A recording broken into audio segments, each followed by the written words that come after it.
आज की क्लास में हम लोग क्या डिस्कशन करने वाले हैं भाई? बहुत इंपॉर्टेंट चीजें हम लोग डिस्कशन करने वाले हैं आज की क्लास के अंदर। यदि हम लोग बात कर लेते हैं बहुत सारी इंपॉर्टेंट चीज, ठीक है? चलिए यार आप तो मान है, ठीक है? फिजिक्स में उतना मजा नहीं आ रहा है। हर्षवर्धन कह रहे हैं भाई मैं तुम्हारे मजे के चक्कर में अपना करियर बर्बाद नहीं कर सकता हूं हर्षवर्धन, और जो तुम मजे की बात कर रहे हो वो मजा मैं नहीं दे सकता हूं। वो मजा मैं तुम्हारे मतलब यार तुम्हारे मजे के चक्कर में अपना करियर क्यों बर्बाद करूं? मजा नहीं आ रहा, वो मजा मैं नहीं दे सकता हूं भाई। पढ़ लो चुपचाप। चलिए आज काइनेमेटिक्स का पार्ट 2 डिस्कशन करने वाले हैं हम लोग। बेसिकली काइनेटिक एनर्जी के बारे में डिस्कशन करेंगे, यहाँ पर पोटेंशियल एनर्जी के बारे में डिस्कशन करेंगे, ठीक है? ठीक है, और पोटेंशियल एनर्जी के बारे में हम लोग डिस्कशन करेंगे कि पोटेंशियल एनर्जी क्या होती है, काइनेटिक एनर्जी क्या होती है। इससे संबंधित जो भी न्यूमेरिकल्स होंगे पेपर में आएंगे, पॉइंट ऑफ व्यू से आएंगे, ठीक है? क्लियर? वो भी हम लोग यहाँ पर डिस्कशन करेंगे। क्लियर? नेक्स्ट यदि हम लोग बात कर लेते हैं इक्वेशन, किसकी इक्वेशन? मोशन की इक्वेशंस, मतलब मोशन की कौन कौन सी डिफरेंट टाइप की इक्वेशंस होती है वो हम लोग पढ़ेंगे। साथ ही साथ यहाँ पर यदि हम लोग बात कर लेते हैं तो न्यूटन के लॉज के बारे में हम लोग डिस्कशन करेंगे कि न्यूटन का लॉज कौन कौन सा है। हम लोग थोड़ा बहुत इंपल्स के बारे में पढ़ेंगे, इनर्शिया के बारे में यहाँ पर डिस्कशन करेंगे। ये सिंपल सिंपल से छोटी छोटी सी चीजें वो हम लोग यहाँ पर डिस्कशन करेंगे। इसके बाद एक बहुत इंपॉर्टेंट चीज है यदि हम लोग जिसकी बात कर लेते हैं, यहाँ पर हम लोग सेंटर ऑफ मास के बारे में भी पढ़ेंगे कि सेंटर ऑफ मास क्या होता है। इससे संबंधित कई बार पेपर में क्वेश्चन बन जाते हैं। उसके बाद एक बहुत इंपॉर्टेंट टॉपिक है जिसको आप लोग बोलते हो लीवर्स, इसके बारे में डिस्कशन करेंगे। और एक रिलेशन हम लोग आज इस क्लास में डिस्कशन करेंगे, और वो रिलेशन आपका कौन सा होगा? वो संबंध होगा, कानूनी संबंध होगा। किस किसके बीच में? तो रिलेशंस बिटवीन मोमेंटम, ठीक है, मोमेंटम और मोमेंटम एंड काइनेटिक एनर्जी के बीच में क्या रिलेशन है, इससे संबंधित एक न्यूमेरिकल भी मैं आपको कवर कराऊंगा आज की इस क्लास के अंदर। So is it fine? इतनी सारी चीजें हम लोग यहाँ पर डिस्कशन करेंगे। फाइन हुआ या नहीं हुआ फटाफट बता दीजिए। क्लियर? ठीक है, क्लियर? सर केमिस्ट्री का बैकलॉग कैसे कवर करें? पढ़कर क्लियर करना पड़ेगा, ठीक है भाई? चलो सो स्टार्ट कर रहे हैं। Let's start. बेटा पढ़ाई करनी है, बैकलॉग है, लाइव क्लासेस मत करो, जितने भी क्लासेस आपकी बैकलॉग है बेटा उनको कवर करो। So without wasting any time let's start. तैयार हो सब लोग? स्टार्ट करें बेटा, लेट्स स्टार्ट। चलिए स्टार्ट करते हैं। सबसे पहले इंपॉर्टेंट चीज जो हम लोग आज की इस क्लास में डिस्कशन करने वाले हैं वो पढ़ लेते हैं बेटा, एनर्जी से रिलेटेड चीजें डिस्कशन कर लेते हैं। एनर्जी लास्ट क्लास में आपको मैंने पढ़ाया था कि एनर्जी की यूनिट क्या होती है, वो लास्ट क्लास में हम लोगों ने डिस्कशन कर लिया था। एनर्जी कौन सी क्वांटिटी होती है वो लास्ट क्लास में हम लोगों ने डिस्कशन कर लिया था। हाँ सर, अब हम लोग क्लासिफिकेशन ऑफ एनर्जी करने वाले हैं। क्या करने वाले हैं? क्लासिफिकेशन ऑफ एनर्जी करने वाले हैं। और एनर्जी का यदि मैं क्लासिफिकेशन करता हूं, अमूमन यदि हम लोग बात कर लेते हैं दो ही तरीके से करते हैं, बिल्कुल याद रख लीजिएगा। आप कैसे करोगे क्लासिफिकेशन में? दो तरीके से एनर्जी बोलोगे, एक बोलोगे काइनेटिक एनर्जी, और एक दूसरी टाइप की जो एनर्जी है उस एनर्जी को आप लोग बोलोगे potential energy. PE stands for potential, PE stands for potential energy, ये याद रख लीजिएगा, ठीक है? और KE stands for kinetic energy, KE stands for kinetic energy. ये चीजें आपको यहां पर याद रख लेंगे। काइनेटिक एनर्जी, पोटेंशियल एनर्जी, आपको चीज समझ आ गई? अच्छा, अब बहुत से बच्चे ये सोच रहे होंगे कि सर एनर्जी तो और भी टाइप की होती है, जैसे फॉर एग्जांपल केमिकल एनर्जी भी होती है, लाइट एनर्जी भी होती है, उसके बाद यदि हम लोग बात कर लेते हैं साउंड एनर्जी भी होती है, हीट एनर्जी भी होती है। सर ये भी तो डिफरेंट टाइप की एनर्जी होती है या नहीं होती है? हाँ वो भी है, वो टाइप्स ऑफ एनर्जी में, वो क्लासिफिकेशंस में नहीं है। उसका यदि मैं बात करता हूं वो मैं आपको समझाऊंगा। एक चीज मैं यहां पर पहले आपको बताऊंगा कि काइनेटिक एनर्जी क्या होती है, पोटेंशियल एनर्जी क्या होती है, वो भी मैं आपको बताऊंगा। उससे रिलेटेड न्यूमेरिकल्स भी आपको मैं कवर करूंगा। लेकिन एक चीज समझना, मैं यहां पर लिख रहा हूं law of conservation of energy. मैं क्या लिख रहा हूं दोस्त? Law of conservation of energy मैं आपके सामने यहां पर लिख रहा हूं। अब law of conservation of energy क्या है? क्या है इसके अंदर चीजें समझना। कंजर्व का वर्ड मतलब होता है बेटा कांस्टेंट। कंजर्व का मतलब क्या होता है? कांस्टेंट। मतलब एनर्जी कांस्टेंट है। एनर्जी को ना तो आप क्रिएट कर सकते हो ना एनर्जी को आप डिस्ट्रॉय कर सकते हो। हालांकि एनर्जी को वन फॉर्म से दूसरी फॉर्म में कन्वर्ट कर सकते हो। बहुत ध्यान से समझना। जैसे फॉर एग्जांपल, क्या मैं साउंड एनर्जी को बना सकता हूं? नहीं बना सकता हूं। क्या मैं साउंड एनर्जी को किसी दूसरी फॉर्म में कन्वर्ट कर सकता हूं? हाँ कन्वर्ट कर सकता हूं। So law of conservation of energy क्या कहता है कि energy can neither be created, लिख लीजिएगा, energy can neither be created, can neither be created nor be destroyed, nor be destroyed, nor be destroyed, but can be convert from one form to the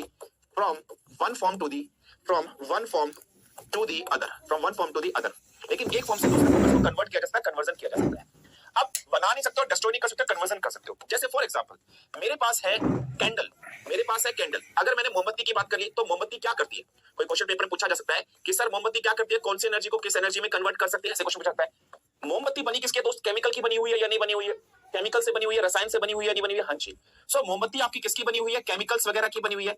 क्या इस chemical से आप chemical burn हो रहा है, wax burn हो रहा है, बर्न होकर लाइट मिल रही है, तो केमिकल एनर्जी किस में कन्वर्ट हो रही है? लाइट एनर्जी में कन्वर्ट हो रही है या नहीं हो रही है? हाँ। केमिकल एनर्जी का सिंपल कन्वर्जन किस में हो रहा है? लाइट एनर्जी में हो रहा है। हो रहा है या नहीं हो रहा है? बिल्कुल हो रहा है। ये कौन सा हो गया? कैंडल। क्वेश्चन टाइप पेपर में कैंडल किस एनर्जी किस में कन्वर्ट करता है? केमिकल को लाइट एनर्जी में कन्वर्ट कर रहा है। इसी तरीके से अगर मैं बात कर लेता हूं आपका मोटर, नेक्स्ट जो चीज मैं बात कर लेता हूं वो मोटर के बारे में बात कर लेते हैं।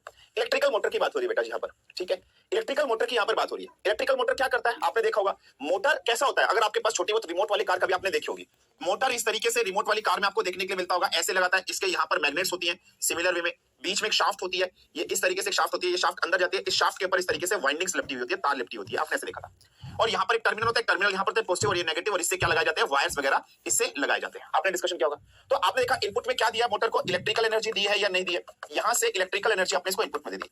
अब ये जो इलेक्ट्रिकल एनर्जी कन्वर्ट हो रही है, मोटर घूमता है, घूमने के बाद सपोज करो पंखा लगाया, पंखड़ी लगी हुई है, तो पंखा चला तो आपको मैकेनिकल एनर्जी मिली है या नहीं मिली है, बिल्कुल सर। सो ये किस में कन्वर्ट हो रहा है, मैकेनिकल एनर्जी में कन्वर्ट हो रहा है या नहीं हो रहा है, बिल्कुल ऑब्वियसली कन्वर्ट हो रहा है, कौन, मोटर कर रहा है। ऐसे यदि मैं इसका उल्टा बात कर लेता हूं, जनरेटर की बात कर लेते हैं। सो जनरेटर कैसे होता है, जनरेटर आपने देखा होगा बेटा, जिसमें डीजल डाला जाता है ना, डीजल डाला जाता है जनरेटर में, फिर ऐसे से गोल गोल घूमता है, घूमने के बाद उसमें डायनामो प्रोसेस होता है, ठीक है, फिर कन्वर्ट होकर इलेक्ट्रिकल एनर्जी बनती है। मतलब मैकेनिकल चीज किसमें कन्वर्ट हो रही है, सो मैकेनिकल जो चीज है आपकी वो कन्वर्ट हो रही है इलेक्ट्रिकल चीज के अंदर, ये कर रहा है आपका जनरेटर काम कर रहा है। अच्छा, अब इसी तरीके से यदि मैं बात कर लेता हूं आपका माइक्रोफोन की बात कर लेते हैं, ठीक है, ये जो माइक्रोफोन की बात कर लेते हैं, आपने देखा होगा ये फोन जैसे मेरे पर लगा है, अब मैं सिग्नल्स बोल रहा हूं, है ना, मैं कुछ ना कुछ चीज बोल रहा हूं, कन्वर्जन कर रहा हूं, तो नॉर्मली इसमें क्या हो रहा है, मेरे जो साउंड एनर्जी है वो किसमें कन्वर्ट हो रही है, इलेक्ट्रिकल सिग्नल्स या डिजिटल एनर्जी में कन्वर्ट होकर तब आपकी जा रही है। तो माइक है, ड्रम है, ये सब कन्वर्ट करता है। तो आपके सामने कोई भी अगर एग्जांपल आ जाए, आप उसको समझो कि इनपुट में क्या दे रहा है और आउटपुट में क्या जा रहा है। तो इस तरीके से क्वेश्चंस बेटा पेपर में आते हैं कन्वर्जन ऑफ एनर्जी से रिलेटेड, आप इजीली कर सकते हो। तो law of conservation of energy क्या कहता है कि एनर्जी को ना तो बना सकते हो ना तोड़ सकते हो, लेकिन एनर्जी को एक ग्रुप से दूसरे पे कन्वर्ट कर सकते हो। इसी के भी आप जब कन्वर्जन करते हैं तो इसमें बहुत सारी एनर्जी आती है, heat energy, light energy, chemical energy, mechanical energy, electrical energy, ये सब आती है इसके अंदर, समझ गए। तो ये किसमें हो गई, ये कन्वर्जन में आती है। तो ये जो कन्वर्ट हो रही है ये उसमें आती है बेटा जी, ये आपको समझ लेना। अब इंपॉर्टेंट चीज क्या है कि सर काइनेटिक एनर्जी क्या होती है, सर पोटेंशियल एनर्जी क्या होती है, ये इंपॉर्टेंट है, इसको हमें समझना है। यहां से रिलेटेड फॉर्मुलास बनते हैं, यहां से रिलेटेड न्यूमेरिकल्स बनते हैं, कैसे बनते हैं, किस टाइप के बनते हैं, वो भी आपको बताऊं। सर ड्रम किस में आता है, मैकेनिकल एनर्जी साउंड एनर्जी में, शिवराज ड्रम आप उसमें बीट करते हो, मैकेनिकली बीट कर रहे हो, वो मैकेनिकल एनर्जी साउंड एनर्जी में कन्वर्ट होती है, ठीक है, क्लियर भाई, कोई समस्या कोई दिक्कत।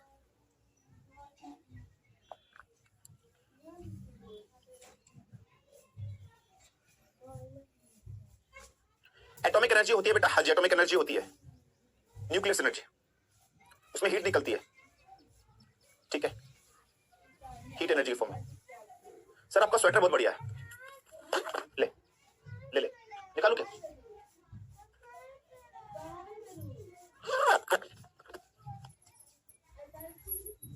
ठीक है चल।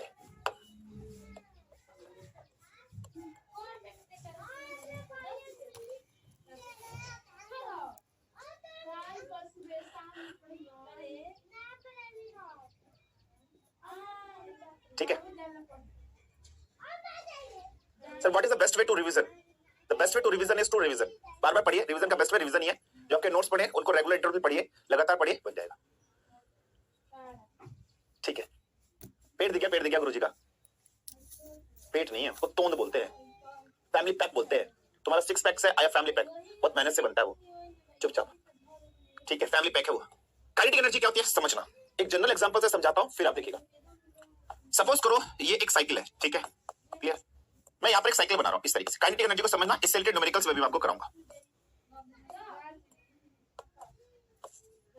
ठीक है भाई, फाइन, ये एक साइकिल मैंने आपके सामने, क्लियर भाई, ठीक है। चलिए अब ध्यान से देखिएगा, इस साइकिल में मैं क्या कर रहा हूं, इस साइकिल के पीछे पहिए में मैं एक मोटर टाइप का कुछ इलेक्ट्रिकल इंस्ट्रूमेंट लगा रहा हूं, उससे वायर ऐसे जा रही है, और जब उससे वायर जा रही है फिर ये स्टार्टिंग में मैंने ऐसे करके यहां पर एक लाइट लगा दी इस तरीके से, ठीक है, बिल्कुल ध्यान से बोलिए, यहां पर मैंने क्या लगा दिया, एक लाइट लगा दिया।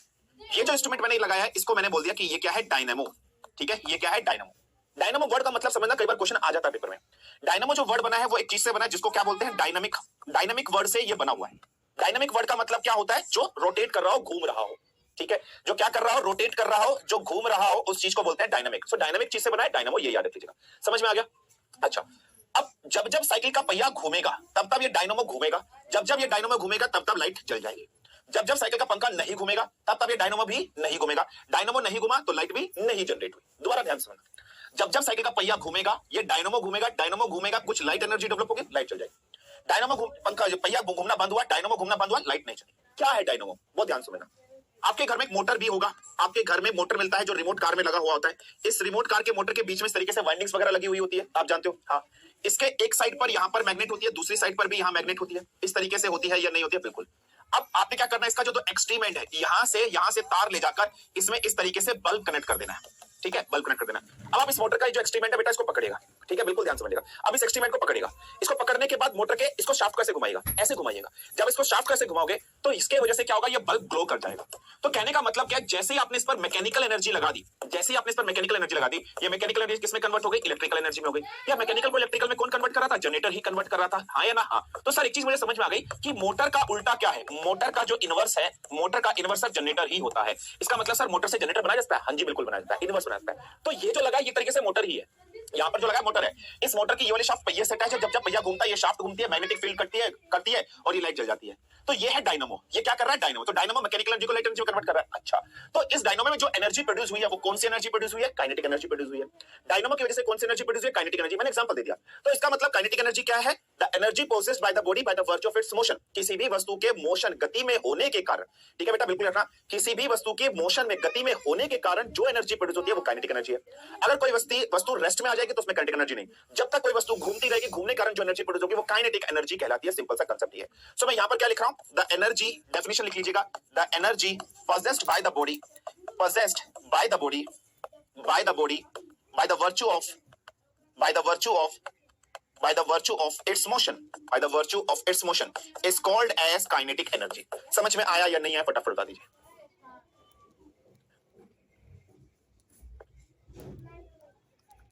ठीक है, ग्राम फोन भी बेटा एक तरीके से काइनेटिक एनर्जी। हाँ, ये भारतीय दूतावास, इंडियन एम्बेसी, तो वही लड़के हो ना, शैतान लड़के जो कल कुछ बोल के गए थे। ठीक है, क्लियर।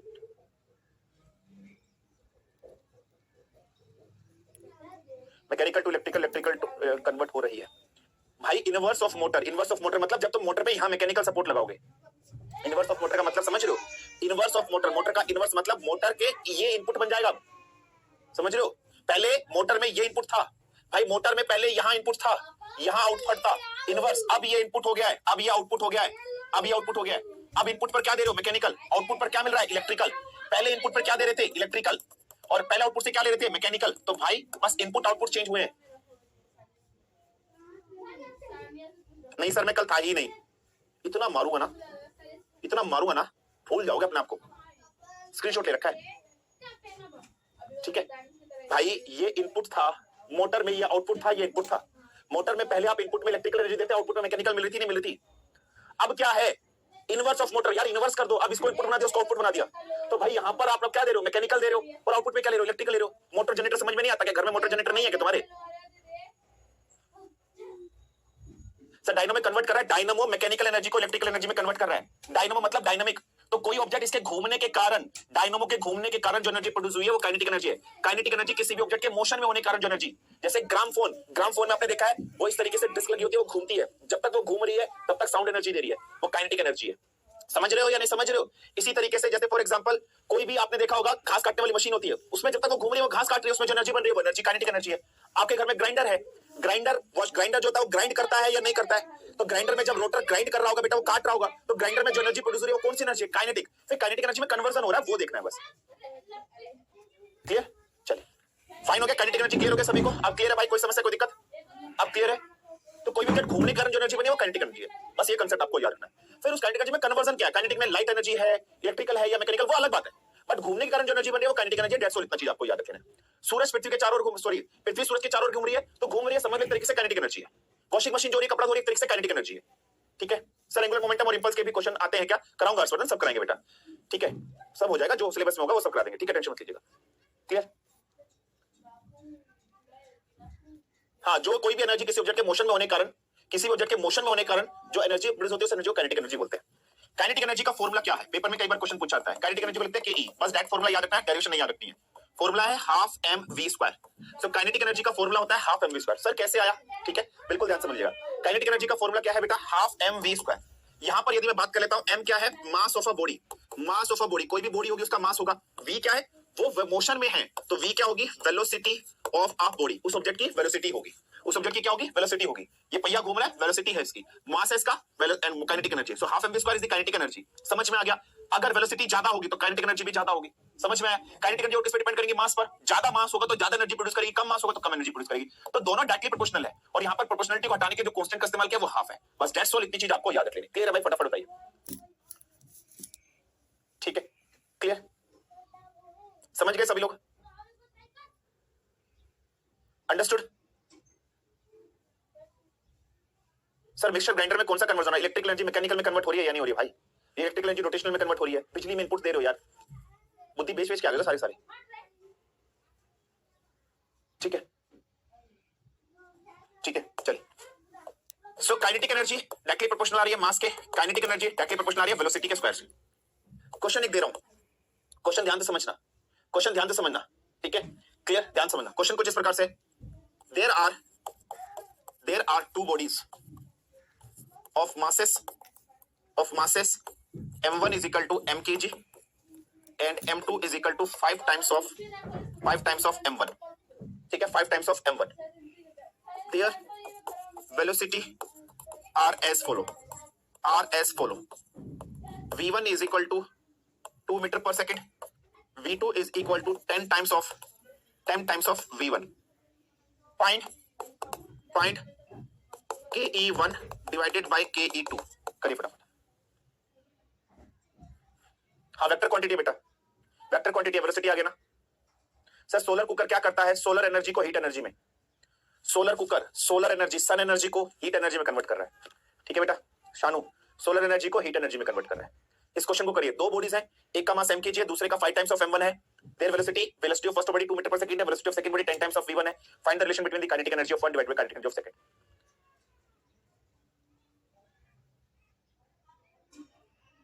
एक बटे 500, 2 बटे 125, 1:50, 1/50। यार इसी चला देना थोड़ा सा, प्रभु देवता महाराज भगवान जी सुन नहीं रहे हमारी बात,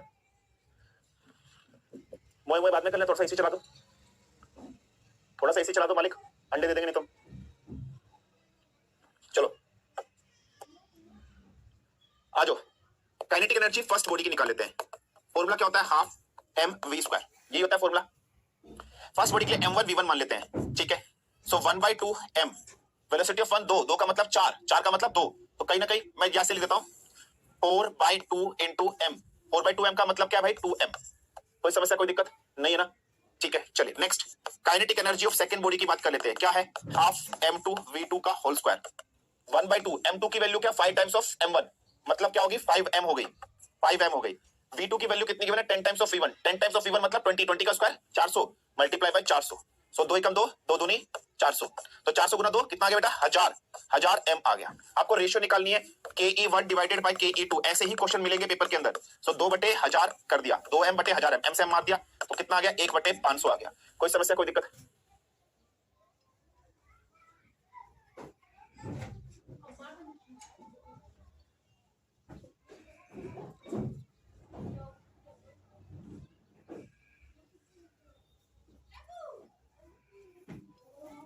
क्लियर? कोई दिक्कत तो नहीं है इसमें? कोई मिस्टेक तो नहीं है? अब मुझे मालूम था 4 कैसे आया, अनुज पूछ रहे हैं। बिल्कुल कैलकुलेशन भी नहीं होती है, मुझे मालूम था 4 कैसे आ गया। गधो नालायक को निठल्लो बेशर्मो, तुम्हारा जीने का कोई हक नहीं है, तुम्हारी सांसें छीन लेनी चाहिए तुरंत तुरंत। 1/2 m1 m1 की वैल्यू m की मल्टीप्लाई बाय m, फॉर्मूले में v1 स्क्वायर v1 अच्छा ये रहा, अच्छा मल्टीप्लाई बाय 2 का होल स्क्वायर, 2 1 जा 2, 2 2 जा 4, अच्छा इसका मतलब 4m डिवाइडेड बाय 2, 2 1 जा 2, 2 2 जा 4, 2 kinetic energy second body 1/2 m2 v2 square, m2 5 times of m1, times का मतलब होता है मल्टीप्लाई, मतलब 5m1, m1 की वैल्यू m है तो इसका मतलब 5 है। अच्छा 1/2 m2 में 5 है।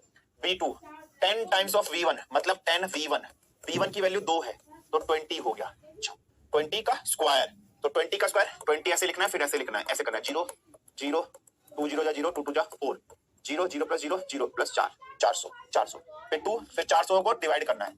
ऐसे पूछोगे ऐसे बताऊंगा, ठीक है। 0, फिर ये 0 उतार ली, ठीक है, फिर क्या हुआ? ये 0 निकाल ली, फिर ये 0, फिर ये 0 आ गया, अच्छा तो फिर ये 0 हो गया, ठीक है। फिर 200 आ गया, 200 मल्टीप्लाई बाय 5 बचा, 5 से मल्टीप्लाई 5 0 5 10, अच्छा 1000 m आ गया। अच्छा फिर 2 डिवाइडेड बाय 1000 करना है, 2 1 जा 2, 2 5 जा 10, 500।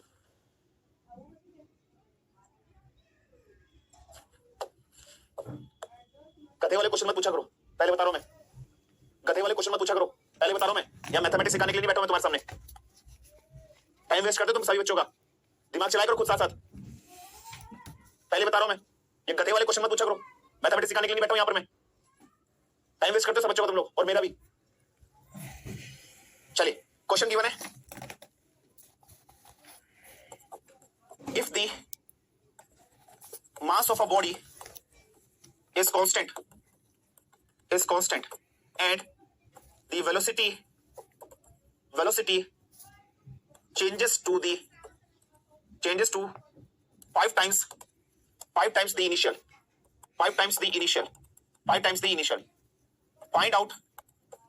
find out the percentage change in kinetic energy। फटाफट करिए।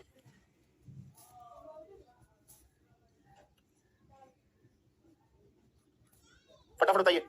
If the mass of the body is a constant and the velocity changes to 5 times the initial, find out the percentage change in kinetic energy। Find out the percentage change in kinetic energy। 96%। ठीक है। 5 times the initial, भाई ये increment है। 5 times the initial में increment है, increase है। 5 times the मतलब 5 times जाती है इंक्रीमेंट, ऐसे मान लीजिए 5 टाइम्स बस मान लीजिए, ऐसे करिए। ठीक है, फटाफट बताइए भाई कितना आएगा percentage change in kinetic energy. कैसे निकालते हो परसेंटेज चेंज? छोटी छोटी क्लास में पढ़ा होगा। Percentage change in kinetic energy का मतलब क्या है? मेरे अभी 20 नंबर आए हैं, नेक्स्ट पेपर में मेरे 40 नंबर आए हैं, तो कितना चेंज हो गया percentage? 40 minus 20 divided by 20। Initial कितने थे? 20 से कितना परसेंट चेंज वैसे करते हो ना, तो इसका मतलब kinetic energy second minus kinetic energy first divided by kinetic energy first, ये फॉर्मूला होगा परसेंटेज चेंज काइनेटिक एनर्जी। सो काइनेटिक एनर्जी फर्स्ट में क्या होगी भाई? हाफ m, मास कांस्टेंट है, मैंने m मान लिया। स्टार्टिंग में वेलोसिटी मैं कितनी मान लेता हूं? v मान लेता हूं, so half m v square आ गया। नेक्स्ट काइनेटिक एनर्जी सेकंड में मान लेता हूं, क्या आ गया? हाफ m2, मास कांस्टेंट रहेगा 50 kg, तो 50 kg रहेगा, चेंज नहीं होगा। मैंने m माना था तो यहां पर भी मैं कितना मान लेता हूं? m ही मान लेता हूं। मास कभी चेंज नहीं होगा भाई, ठीक है? वेट चेंज होता है, मास चेंज नहीं होता है। वेट चेंज होता है, मास चेंज नहीं होता है। तो मास पहले भी m था, अभी भी m है। अब वेलोसिटी क्या हो जाएगी? दूसरी हो जाएगी। लेकिन क्या कहता है? वेलोसिटी क्या हो गई है? 5 टाइम्स ऑफ द इनिशियल। अगर इनिशियल को मैंने v मानी थी, अब कितनी हो गई? 5v का स्क्वायर कितना हो गया? 25v का स्क्वायर हो गया या नहीं हो गया? तो यहां से क्या आ गया? 25 mv स्क्वायर बाय 2 आ गया या नहीं आ गया? हाँ कि ना? चलो बस माइनस कर दो। आपको क्या निकालना है? 25 mv square by 2 minus mv square by 2। mv square common निकाल लिया, mv स्क्वायर बाय 2 25 में गया 24, तो यहां से कितना आ गया? 24 mv स्क्वायर बाय 2, ये आ गया। इसको डिवाइड करना है, किससे डिवाइड करना है? ke1 कितना है? mv square by 2। mv square by 2 से mv स्क्वायर बाय 2 कैंसिल हो गया या नहीं हो गया? हाँ कि ना? mv स्क्वायर बाय 2 से mv स्क्वायर बाय 2 कैंसिल हो गया या नहीं हो गया भाई? ठीक है, क्लियर? मल्टीप्लाई बाय 100 कर दो तो 2400% चेंज हुआ है। कितना परसेंट चेंज हुआ है? 2400% चेंज हुआ है।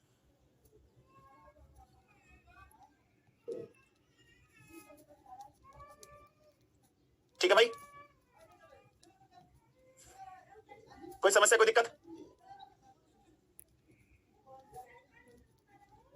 हाँ कि ना? तो 96% पता नहीं कहां से लिया तुम लोग। 2400 आंसर आ रहा है, पता नहीं 96% कहां से लिया। क्लियर भाई? चलिए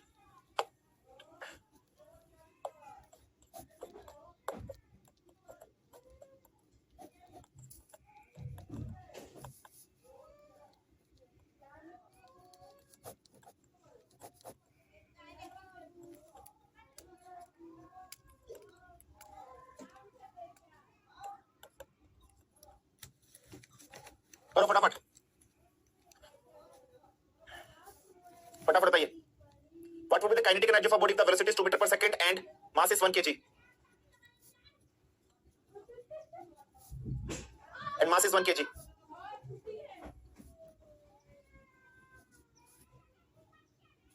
अक्षत आंसर दे रहा है 1, मुझे मालूम था ये करेगा अक्षत, तभी तो मैंने क्वेश्चन दिया है। अक्षत ने करा हाफ mv, अच्छा 2 मल्टीप्लाई बाय 1 मल्टीप्लाई बाय 2, फटाफट आंसर दूंगा सबसे पहले। गधे यहाँ स्क्वायर आता है, इसलिए गलत आंसर दिया है। जिस किसी ने भी ऐसा किया वो गधा है। आंसर क्या होगा? Half mv square is equal to 1/2 m। m की वैल्यू 1 है, वेलोसिटी 2 है। स्क्वायर करना मत भूल जाना, आप लोग स्क्वायर करना भूल जाते हो, इसीलिए दिया था ये क्वेश्चन। 1 आंसर दे देना, जल्दबाजी में गलत कर दिया तो 4 इसीलिए दिया था। तो आंसर क्या आ गया? 2 जूल। हाथी घोड़ा बैंगन टमाटर फूल गोभी पत्ता गोभी कुछ तो बता दिया करो। 2 जूल।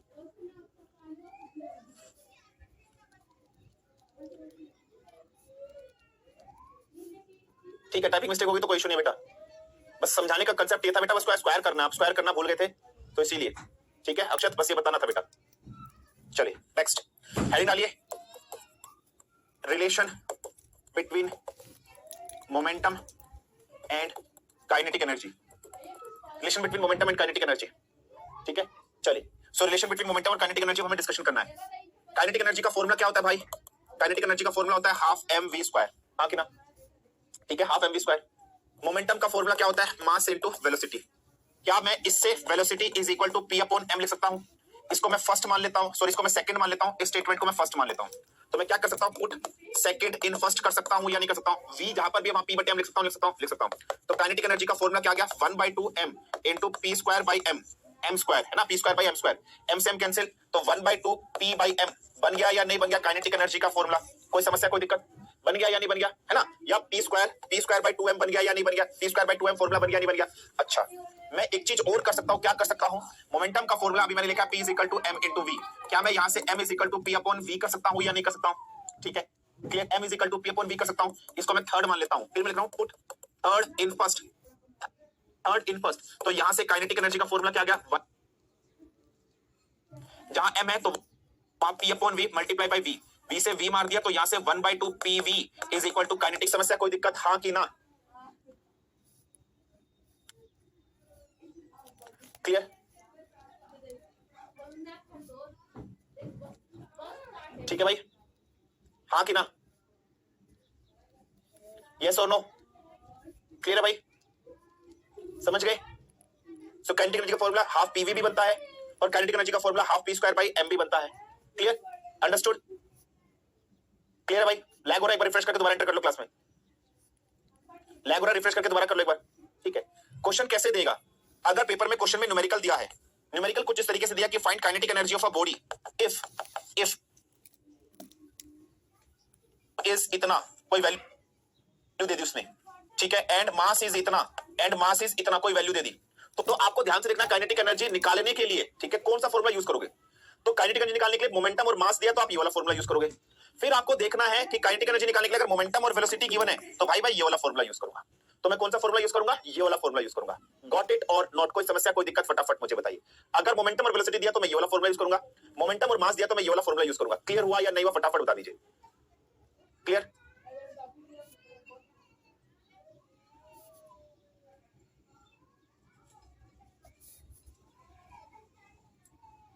क्लियर है भाई, अब सही है, अब सही है,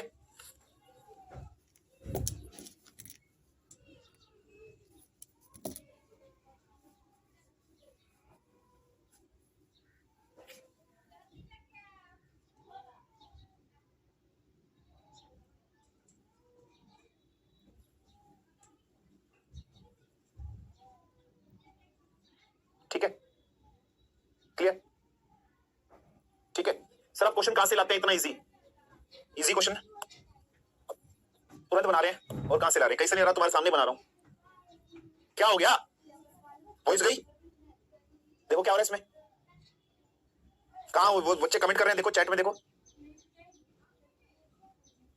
हेलो हेलो हेलो, बच्चों को नहीं आ रही भाई उसमें, देखो एक बार क्लास में चैट कर रहे हो। by 20% find the percentage change in kinetic energy। Sir momentum की यूनिट क्या होगी, स्केलर या वेक्टर, वेक्टर बेटा, ठीक है, वेक्टर बेटा, मास इनटू वेलोसिटी होता है, वेलोसिटी वेक्टर क्वांटिटी इसलिए, ठीक है, क्लियर।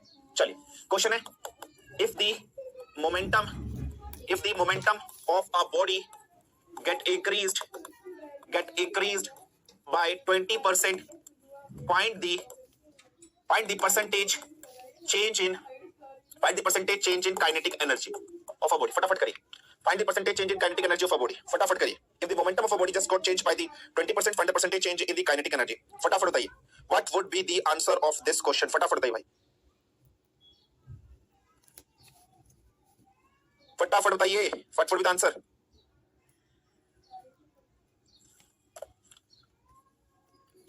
शिवम चौहान का आंसर आ गया 44, मेहुल का आंसर आ गया 44, ठीक है, 41 और 20, मीनातो सैनी, शैलेंद्र का 44, विशाल का 44, यतेंद्र का 44, विनमेश का 44, मीनातो सैनी 44 और 20, 44% मेगा का, ठीक है। बाकी बच्चे, हर्षवर्धन 120%, ठीक है, अनुभव का 44%, पायल का 44, ठीक है, बहुत बढ़िया, ठीक है, नुमानी मिश्रा का 44, नहीं हो रहा सूरज, डूब मरो कहीं जाकर, सयान 44, ठीक है, बहुत बढ़िया, जिनका 44 आंसर आया सही आया। सॉल्यूशन, पहली चीज मुझे पता है काइनेटिक एनर्जी का फॉर्मूला लगेगा p स्क्वायर अपॉन 2m वाला, 600% रामदास साहू, ठीक है। सबसे पहली चीज मुझे पता है काइनेटिक एनर्जी का जो फॉर्मूला लगेगा वो लगेगा p स्क्वायर अपॉन 2m का। बस ये लिखा कि momentum of a body change get increase by 20%। Let कर लो कि इनिशियल मोमेंटम जो मैं मान रहा हूं, इनिशियल मोमेंटम मैं p मान लेता हूं, इनिशियल मोमेंटम मैंने क्या मान लिया, p मान लिया। 20% इंक्रीमेंट का मतलब क्या है, 20/100, ठीक है। कहने का मतलब इनिशियल वैल्यू 100 थी, 20 बढ़ के 120 हो गए, या 20% को आप कैसे लिखते हो, 20/100, 0 से 0 काट दीजिए, कितना आ गया 0.2, मतलब कितना बढ़ेगा 0.2 पी बढ़ जाएगा। 20% ऑफ द इनिशियल पी था, 0.2 पी और बढ़ेगा, तो न्यू मोमेंटम कितना हो जाएगा भाई, न्यू मोमेंटम कितना हो जाएगा वो देखिए। 20% का मतलब क्या, 0.2 पी है ना, 20% बढ़ गया है पी के कंपैरिजन में। सो 20% पी मतलब 20/100 गुना पी, तो इसकी वैल्यू कितनी है, 0.2 पी हुई या नहीं हुई। सो न्यू मोमेंटम क्या हो जाएगा, बिगिनिंग वाला और 0.2 बढ़ने के बाद, सो पी प्लस 0.2 पी कितना आ गया, 1.2 पी, ये न्यू मोमेंटम हो गया। अब मुझे काइनेटिक एनर्जी निकालनी है, percentage change in kinetic energy. Initial के टाइम पे काइनेटिक एनर्जी को काइनेटिक एनर्जी 1 मान लेता हूं, न्यू मोमेंटम के टाइम पे काइनेटिक एनर्जी को मैं 2 मान लेता हूं। तो न्यू मोमेंटम के टाइम पे काइनेटिक एनर्जी क्या हो जाएगी, 1/2 m 1/2 क्या हो जाएगी, 1/2 p, मोमेंटम कितना 1.2, तो क्या आ गया 1. ऐसे लिख लीजिएगा, p कितना आ गया 1.2 p का whole square divided by 2m। Beginning में क्या हो जाएगा, बिगिनिंग में आपका क्या हो जाएगा, इनिशियल मोमेंटम p है, तो कितना आ जाएगा p²/2m। यहां से वैल्यू कितनी आ जाएगी 1.44 p²/2m। Change in kinetic energy का मतलब क्या है, kinetic energy 2 minus kinetic energy 1 divided by kinetic energy beginning में 1। तो कहने का मतलब क्या है 1.44 p², ठीक है। यहां से ये माइनस, इसमें से ये माइनस करोगे, सो 1.44 p²/2m minus p²/2m divided by p²/2m। यहां से आंसर कितना आ जाएगा, इसमें से ये माइनस करोगे भाई, एलसीएम सेम, तो यहां से आ जाएगा 0.44 p²/2m divided by p²/2m। p²/2m से p²/2m कैंसिल, परसेंटेज में निकालने के लिए मल्टीप्लाई बाय 100, मल्टीप्लाई बाय 100, 0.44 को 100 से मल्टीप्लाई करोगे, 44% आंसर आ रहा है, यस और नो।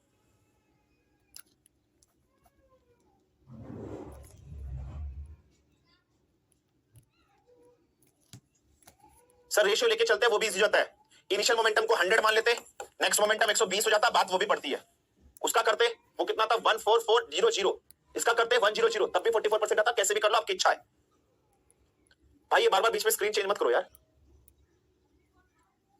सर अगर 1/2 पीवी लोगे तो आंसर कुछ और आएगा क्या, क्वेश्चन में अगर 1/2 पीवी वाला फॉर्मूला तब लेता तो बेटा जब वेलोसिटी गिवन होती भाई, 1/2 पी वाला फॉर्मूला तब यूज करता जब वेलोसिटी गिवन होती। जब पेपर में वेलोसिटी गिवन ही नहीं है, जब पेपर में वेलोसिटी ही गिवन नहीं है, तो मैं 1/2 पीवी क्यों लूंगा। मास ऑफ अ बॉडी कुछ भी हो, कांस्टेंट रहती है। अगर मैं 1/2 पी वाला लगता तो भाई जब वेलोसिटी, जब मोमेंटम चेंज हुआ तो वेलोसिटी भी चेंज होनी थी भाई, वो वेलोसिटी भी तो लिखता मैं, तब तुम उसको कैसे कांस्टेंट कर लेते। तो मूर्खों 1/2 पीवी नहीं लग सकता, क्योंकि अगर मोमेंटम चेंज हुआ तो वेलोसिटी भी चेंज होगी, वेलोसिटी की वैल्यू मेरे को लिखनी पड़ती। जब मैंने लिखी नहीं है तो मैं फॉर्मूला कैसे यूज कर सकता हूं वो, ठीक है। क्लियर हुआ या नहीं हुआ, समझ में आ गया। चलिए next question, if a momentum of a body decrease by 20%, find the change in kinetic energy. भाई वेलोसिटी वाला तो मैं तब लेता ना जब वेलोसिटी लिखता। Find the change in kinetic energy if a momentum of a body, ठीक है, if a momentum of a body decrease by 20%, find the change in kinetic energy.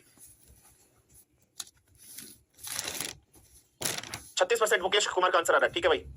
अक्षत का आंसर 36%, ऋषि का 36, पायल का 36, ठीक है। शैलेंद्र 36, रमेश 36, ठीक है भाई, ठीक है। विनिमेश, यामिनी, विशाल, मेघा, शुभम, प्रियंका, सबका 36 आ रहा है। देखते हैं बेटा, अभी आ जाओ, सबका देखते हैं, अभी आ जाओ। इनिशियल मोमेंटम मान लीजिए कितना है, पी है, तो इनिशियल काइनेटिक एनर्जी कितनी हो जाएगी भाई, p²/2m।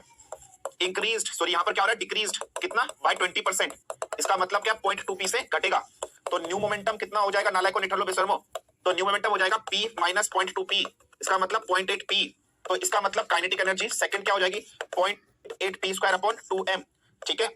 क्या हो जाएगी 0.8 p/2m का होल स्क्वायर, 0.8 की वैल्यू 0.64 p²/2m, इसको इसमें से माइनस कर दोगे तो कितना आ जाएगा 0.36 p²/2m divided by p²/2m multiply by 100, p²/2m से p²/2m कैंसिल, आंसर कितना आ जाएगा 36%। कोई समस्या, कोई दिक्कत। सर बोल दिया करें, नहीं देंगे, टाइम वेस्ट होता है बेटा, इसलिए नहीं देते, ठीक है भाई। क्लियर हो गया, कोई समस्या, कोई दिक्कत, कि ना, यस और no, is there any problem to anybody of you, please do let me know. किसी भी नालायक निठल्ले बेशर्मो समझ में नहीं आया तो बताइए भाई, हाँ कि ना।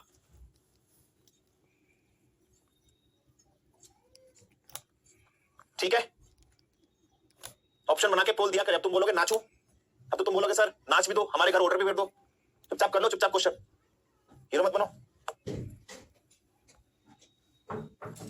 ऐसी बात है ना, पोल से अभी देखता हूं।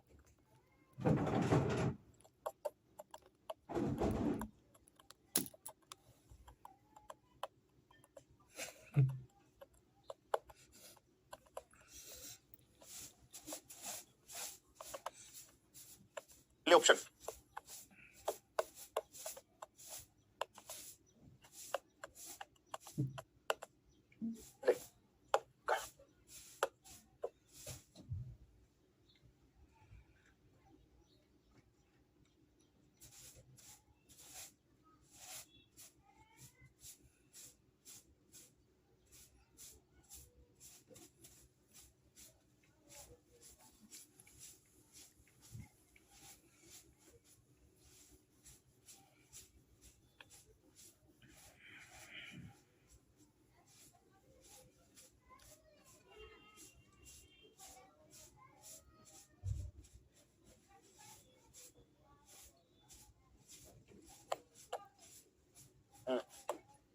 43 वाले जो कह रहे हैं, क्यों कर रहे हैं? ठीक है, एक बकरी की 3 टांग है, 11 की कितनी है? तो 44 से तो हुई, एक की 3 है, होने दो, इन 11 की तो 4 है, 44 से तो हुई, तो 43 वाले क्यों कह रहे थे? अच्छा 43 वाले सोच रहे। अच्छा इस 11 में से एक की 3 हो गई और 10 की 4 हो गई, तो 40 प्लस 3 43 हो गई। मैंने तो ऐसा कुछ कहा नहीं कि इन 11 में से एक की 3 है, मैंने ऐसा कुछ कहा नहीं कहा। मैंने कहा एक बकरी की 3 टांग है तो 11 की कितनी होंगी? 4 ही होंगी। हमारे यहाँ तो 4 ही होती है, तुम्हारे यहाँ पता नहीं कितनी होती है। होशियार मत बना करो, पहले बता रहा हूं मैं। चलिए फाइन, चलिए नेक्स्ट क्वेश्चन। ठीक है भाई, चलो आ जाओ नेक्स्ट टॉपिक डालिए, लीवर। लीवर से क्वेश्चंस बनते हैं, कैसे बनेंगे लीवर से क्वेश्चन, वो चीज समझते हैं, बहुत इंपॉर्टेंट है। ठीक है, ठीक है। सो लीवर को समझते हैं, क्या होता है लीवर, किस तरीके से होती है लीवर, ये चीज समझिएगा। लीवर कुछ नहीं होती, एक सिंपल सी रोड होती है, इस तरीके से एक सिंपल सी रोड होती है, इस तरीके से, ये याद रख लीजिएगा। ये सिंपल सी रोड एक पोजीशन पर है। अब ये जो एक सिंपल सी रोड है, ये इस फिक्स्ड पोजीशन के, इस पोजीशन के अराउंड ऊपर भी जा सकती है, नीचे भी जा सकती है, मतलब ऊपर नीचे इस तरीके से मूव कर सकती है, समथिंग लाइक दैट। ये फिक्स पोजीशन के रोड, तो ये जो रोड है, इसी रोड को कहा जाता है लीवर। इसी रोड को क्या कहते हैं? लीवर कहा जाता है। समझ में आ गया नहीं आ गया? मैं फिर से बता रहा हूं, बहुत ध्यान से समझना। लीवर क्या होता है? लीवर कुछ नहीं होती है, एक छड़ होती है, एक लोहे की रोड होती है, जो अपनी फिक्स्ड पोजीशन के अराउंड ऊपर और नीचे घूमती है, रोटेट करती है। यही जो रोड होती है, जो ऊपर और नीचे अपनी फिक्स्ड पोजीशन के अराउंड रोटेट करती है, घूमती है, इसको लीवर कहते हैं। जैसे स्टेपनी आपने देखा होगा, कार में स्टेपनी देखते हो, उस स्टेपनी को आप इस तरीके से करते हो, कई बार ऊपर चलती है, नीचे चलती है, तो stepney is something like a lever, ये याद रख लीजिएगा। समझ में आ गया? हैंड पंप आपने देखा होगा, गांव में पानी निकालने वाला हैंड पंप होता है, hand pump is something like a lever, ये याद रखिएगा। लेकिन जो ये लीवर मैंने अभी आपके सामने यहां पर बताया दोस्त, इस लीवर में कुछ पॉइंट्स होते हैं जो आपको समझना है, इनका नामकरण किया जाता है। कहीं पर फेल्क्रम होगा, कहीं पर एफर्ट होगा, और कहीं पर क्या होगा? लोड होगा। मैं फिर से बता रहा हूं, कहीं पर फेल्क्रम होगा, कहीं पर एफर्ट होगा, और कहीं पर क्या होगा? आपका लोड होगा। सो ध्यान से समझना क्या चीज होती है। सो एक लीवर के अंदर हमेशा 3 चीज मिलेगी, एक मिलेगी फेल्क्रम, एक मिलेगा एफर्ट, ठीक है, एक पॉइंट होता है एफर्ट और एक पॉइंट होता है लोड। फेल्क्रम वो पोजीशन है जिसके अराउंड यदि हम लोग बात कर लेते हैं, रोटेशन होती है, जिसके अराउंड क्या होती है? रोटेशन होती है, जिसके अराउंड क्या होती है? मूवमेंट होती है, जिसके अराउंड रोटेशन होती है, जिसके अराउंड मूवमेंट होती है, उस पॉइंट को फेल्क्रम कहा जाता है। एफर्ट, जहां पर आप एफर्ट लगाते हो, जैसे मैं यहां एफर्ट लगा रहा हूं, इसके अराउंड लोड, मतलब सारा का सारा लोड कहां पड़ रहा है? जैसे फॉर एग्जांपल बीच में पड़ रहा है। अभी मैं आपको कुछ एग्जांपल्स दूंगा और उस एग्जांपल्स में आपको क्लियर हो जाएगा कि किस पॉइंट पर फेल्क्रम है, किस पॉइंट पर एफर्ट है, किस पॉइंट पर लोड है। ये फिक्स्ड पोजीशन जहां पर अप और डाउन मूव कर रहा है, ये फिक्स्ड पोजीशन रोटेट वाली फेल्क्रम होती है। एक होता है एफर्ट, एफर्ट को लिखा जाएगा ई से, लोड को लिखा जाएगा एल से, और फेल्क्रम को लिखा जाएगा एफ से। अब समझना यहां से क्वेश्चन कैसे बनते हैं, यहां से क्वेश्चन आते हैं टाइप्स ऑफ लीवर से। टाइप्स ऑफ लीवर से कई बार क्वेश्चन बन जाते हैं। Types of levers different type के होते हैं बेटा, first lever, second type of lever, third type of lever. Sir potential energy बच गई, अभी कराऊंगा, अभी मेरे को मालूम है बच गई है। सो टाइप्स ऑफ लीवर ध्यान से समझ लीजिएगा, first class lever, second class lever और थर्ड क्लास लीवर, इस तरीके से आते हैं। तो 3 टाइप के याद रख लीजिएगा, फर्स्ट टाइप ऑफ लीवर, इसी तरीके से सेकंड टाइप ऑफ लीवर, ठीक है, इसी तरीके से थर्ड टाइप ऑफ लीवर। आपको क्वेश्चन आएंगे पेपर में कि इसमें से कौन सा फर्स्ट क्लास लीवर का एग्जांपल है, इसमें से कौन सा सेकंड क्लास का लीवर है, इसमें से कौन सा थर्ड क्लास का लीवर का एग्जांपल है। ऐसे क्वेश्चन पेपर में आएंगे, अभी मैं आपके सामने लिख रहा हूं। इतनी चीज क्लियर हुई या नहीं? फटाफट मुझे बता दीजिए, कितनी चीज क्लियर है? फटाफट बताइए।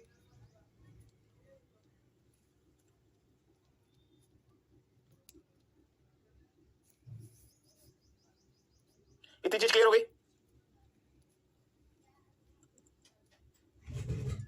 चलिए एग्जांपल्स लिखिए, फर्स्ट क्लास लीवर के एग्जांपल लिखिए, एग्जांपल्स रट लेना है आपने। फर्स्ट क्लास लीवर की यदि मैं बात करता हूं, डायग्राम कैसे बनता है फर्स्ट क्लास लीवर का, कुछ इस प्रकार से, ठीक है। ये फर्स्ट क्लास लीवर का एग्जांपल है बेटा। फर्स्ट क्लास लीवर के एग्जांपल में हमेशा फेल्क्रम बीच में होगा, effort one of the side में होगा, लोड अनदर साइड में होगा। फर्स्ट क्लास लीवर के एग्जांपल क्या? सीजर प्लस नेल प्लकर, लिख लीजिएगा, इसके एग्जांपल लिख लीजिएगा, सीजर, कटिंग प्लायर जिसको आप बोलते हो, कटिंग प्लायर बोलते हो या नहीं बोलते हो, ठीक है, नेल प्लकर, इस तरीके से। जैसे सीजर की बात कर लेते हैं, सीजर कैसी होती है? आपके घर में अगर कैंची होगी, मेरे को जैसी कैंची बनानी आ रही है ऐसी बना रहा हूं, अगर तुम हंसे तो तुम्हारा खून कर दिया जाएगा। समझ गए? ये सीजर आपके सामने का एग्जांपल के तौर पे बनाई। यही पोजीशन के अराउंड ये अप डाउन हो रहा है, फेल्क्रम सेंटर में है या नहीं है, यहां पर पकड़कर मैं लोड लगा रहा हूं या नहीं लगा रहा हूं, ठीक है, इस तरीके से हो रहा है या नहीं हो रहा है। तो एक तरफ आपका, अगर मैं इधर कर दूं या इधर कर दूं, तो फेल्क्रम, लोड या एफर्ट, आपकी पोजीशन यही होगी या नहीं होगी। फेल्क्रम को देखना है, बस बीच वाली पोजीशन को देखना है, फेल्क्रम कहां पर होगा, फेल्क्रम बीच में। कटिंग पैर भी कुछ इसी तरीके से होता है या नहीं होता है। तो ये एग्जांपल है फर्स्ट क्लास लीवर। अगर आपके दिमाग में ये डायग्राम याद है तो आप कर लोगे, क्वेश्चन रख लेगा, निम्नलिखित में से कौन सा फर्स्ट क्लास लीवर का एग्जांपल है? कैंची, हाथी, घोड़ा, बैंगन, टमाटर, फूलगोभी, तो आंसर डालोगे कैंची। क्लियर हुआ या नहीं हुआ? फटाफट बता दीजिए। सर लीवर को हिंदी में क्या बोलते हैं? उत्तोलक, ठीक है, उत्तोलक, उत्तोलक बोलते हैं। फेल्क्रम को आलंब, ठीक है, फेल्क्रम को फेल्क्रम को आलंब, ठीक है, आलंब। फाइन। एफर्ट और लोड, लोड को बोलते हैं भार, ठीक है, और एफर्ट को बोलते हैं आयास। क्या बोलते हैं? आयास। समझ में आ गया?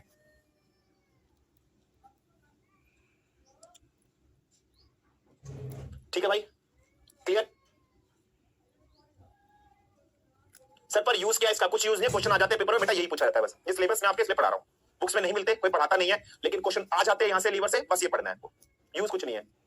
डे टू डे लाइफ में बस फेल्क्रम के लीवर के टाइप्स बता दिए। क्वेश्चन आए पीवाईक्यू में, बुक्स में मिलते नहीं है, बहुत रेयरली मिलता है किसी किसी बुक्स में, इसलिए पढ़ा दिया। ठीक है, चलिए नेक्स्ट। सेकंड टाइप के लीवर का एग्जांपल देख लीजिए, क्वेश्चन डायरेक्टली पूछा जाएगा पेपर में कि सेकंड टाइप के लीवर का बता दीजिए। सेकंड टाइप के लीवर का यदि मैं डायग्राम बताता हूं, एक तरफ लोड, एक तरफ एफर्ट, ठीक है, और एक तरफ आपका क्या जाएगा? फेल्क्रम जाएगा, ठीक है, इस तरीके से होगा। मतलब फेल्क्रम, तो क्वेश्चन में पूछा जाएगा यूजेस बताइए, एप्लीकेशन बताइए, इसके एप्लीकेशंस वगैरह कहां पर है। नींबू निचोड़ने की मशीन, ठीक है, ध्यान से देखिएगा। आपने नींबू निचोड़ने की मशीन देखी है या नहीं देखी है? अगर कोई हंसा तो उसके दांत तोड़ दूंगा, पहले बता रहा हूं। If anybody just laugh, I will break his or her teeth very sharply, very badly. So don't take पंगा with me.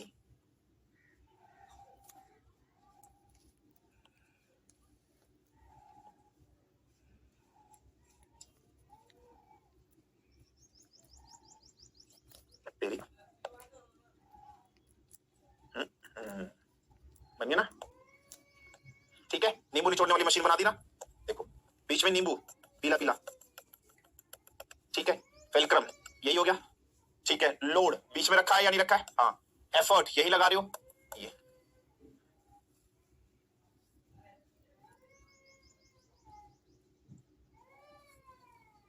ठीक है भाई।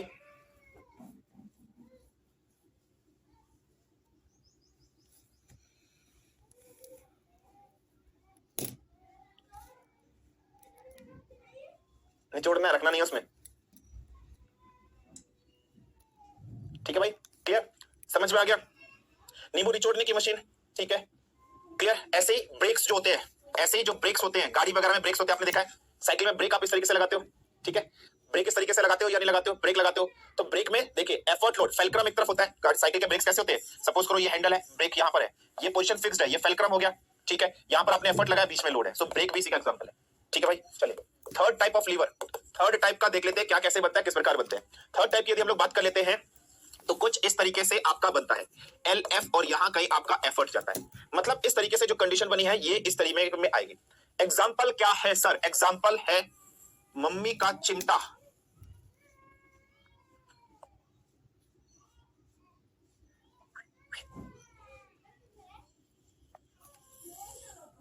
ठीक है, चिमटा, टोंग, चिमटा रोटी बनाने वाला, देखा है, ये फेल्क्रम है।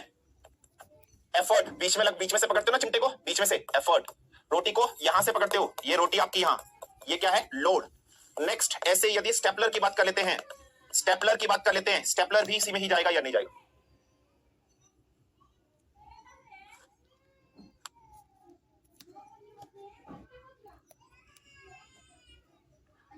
ठीक है भाई, कोई समस्या, कोई दिक्कत किसी को?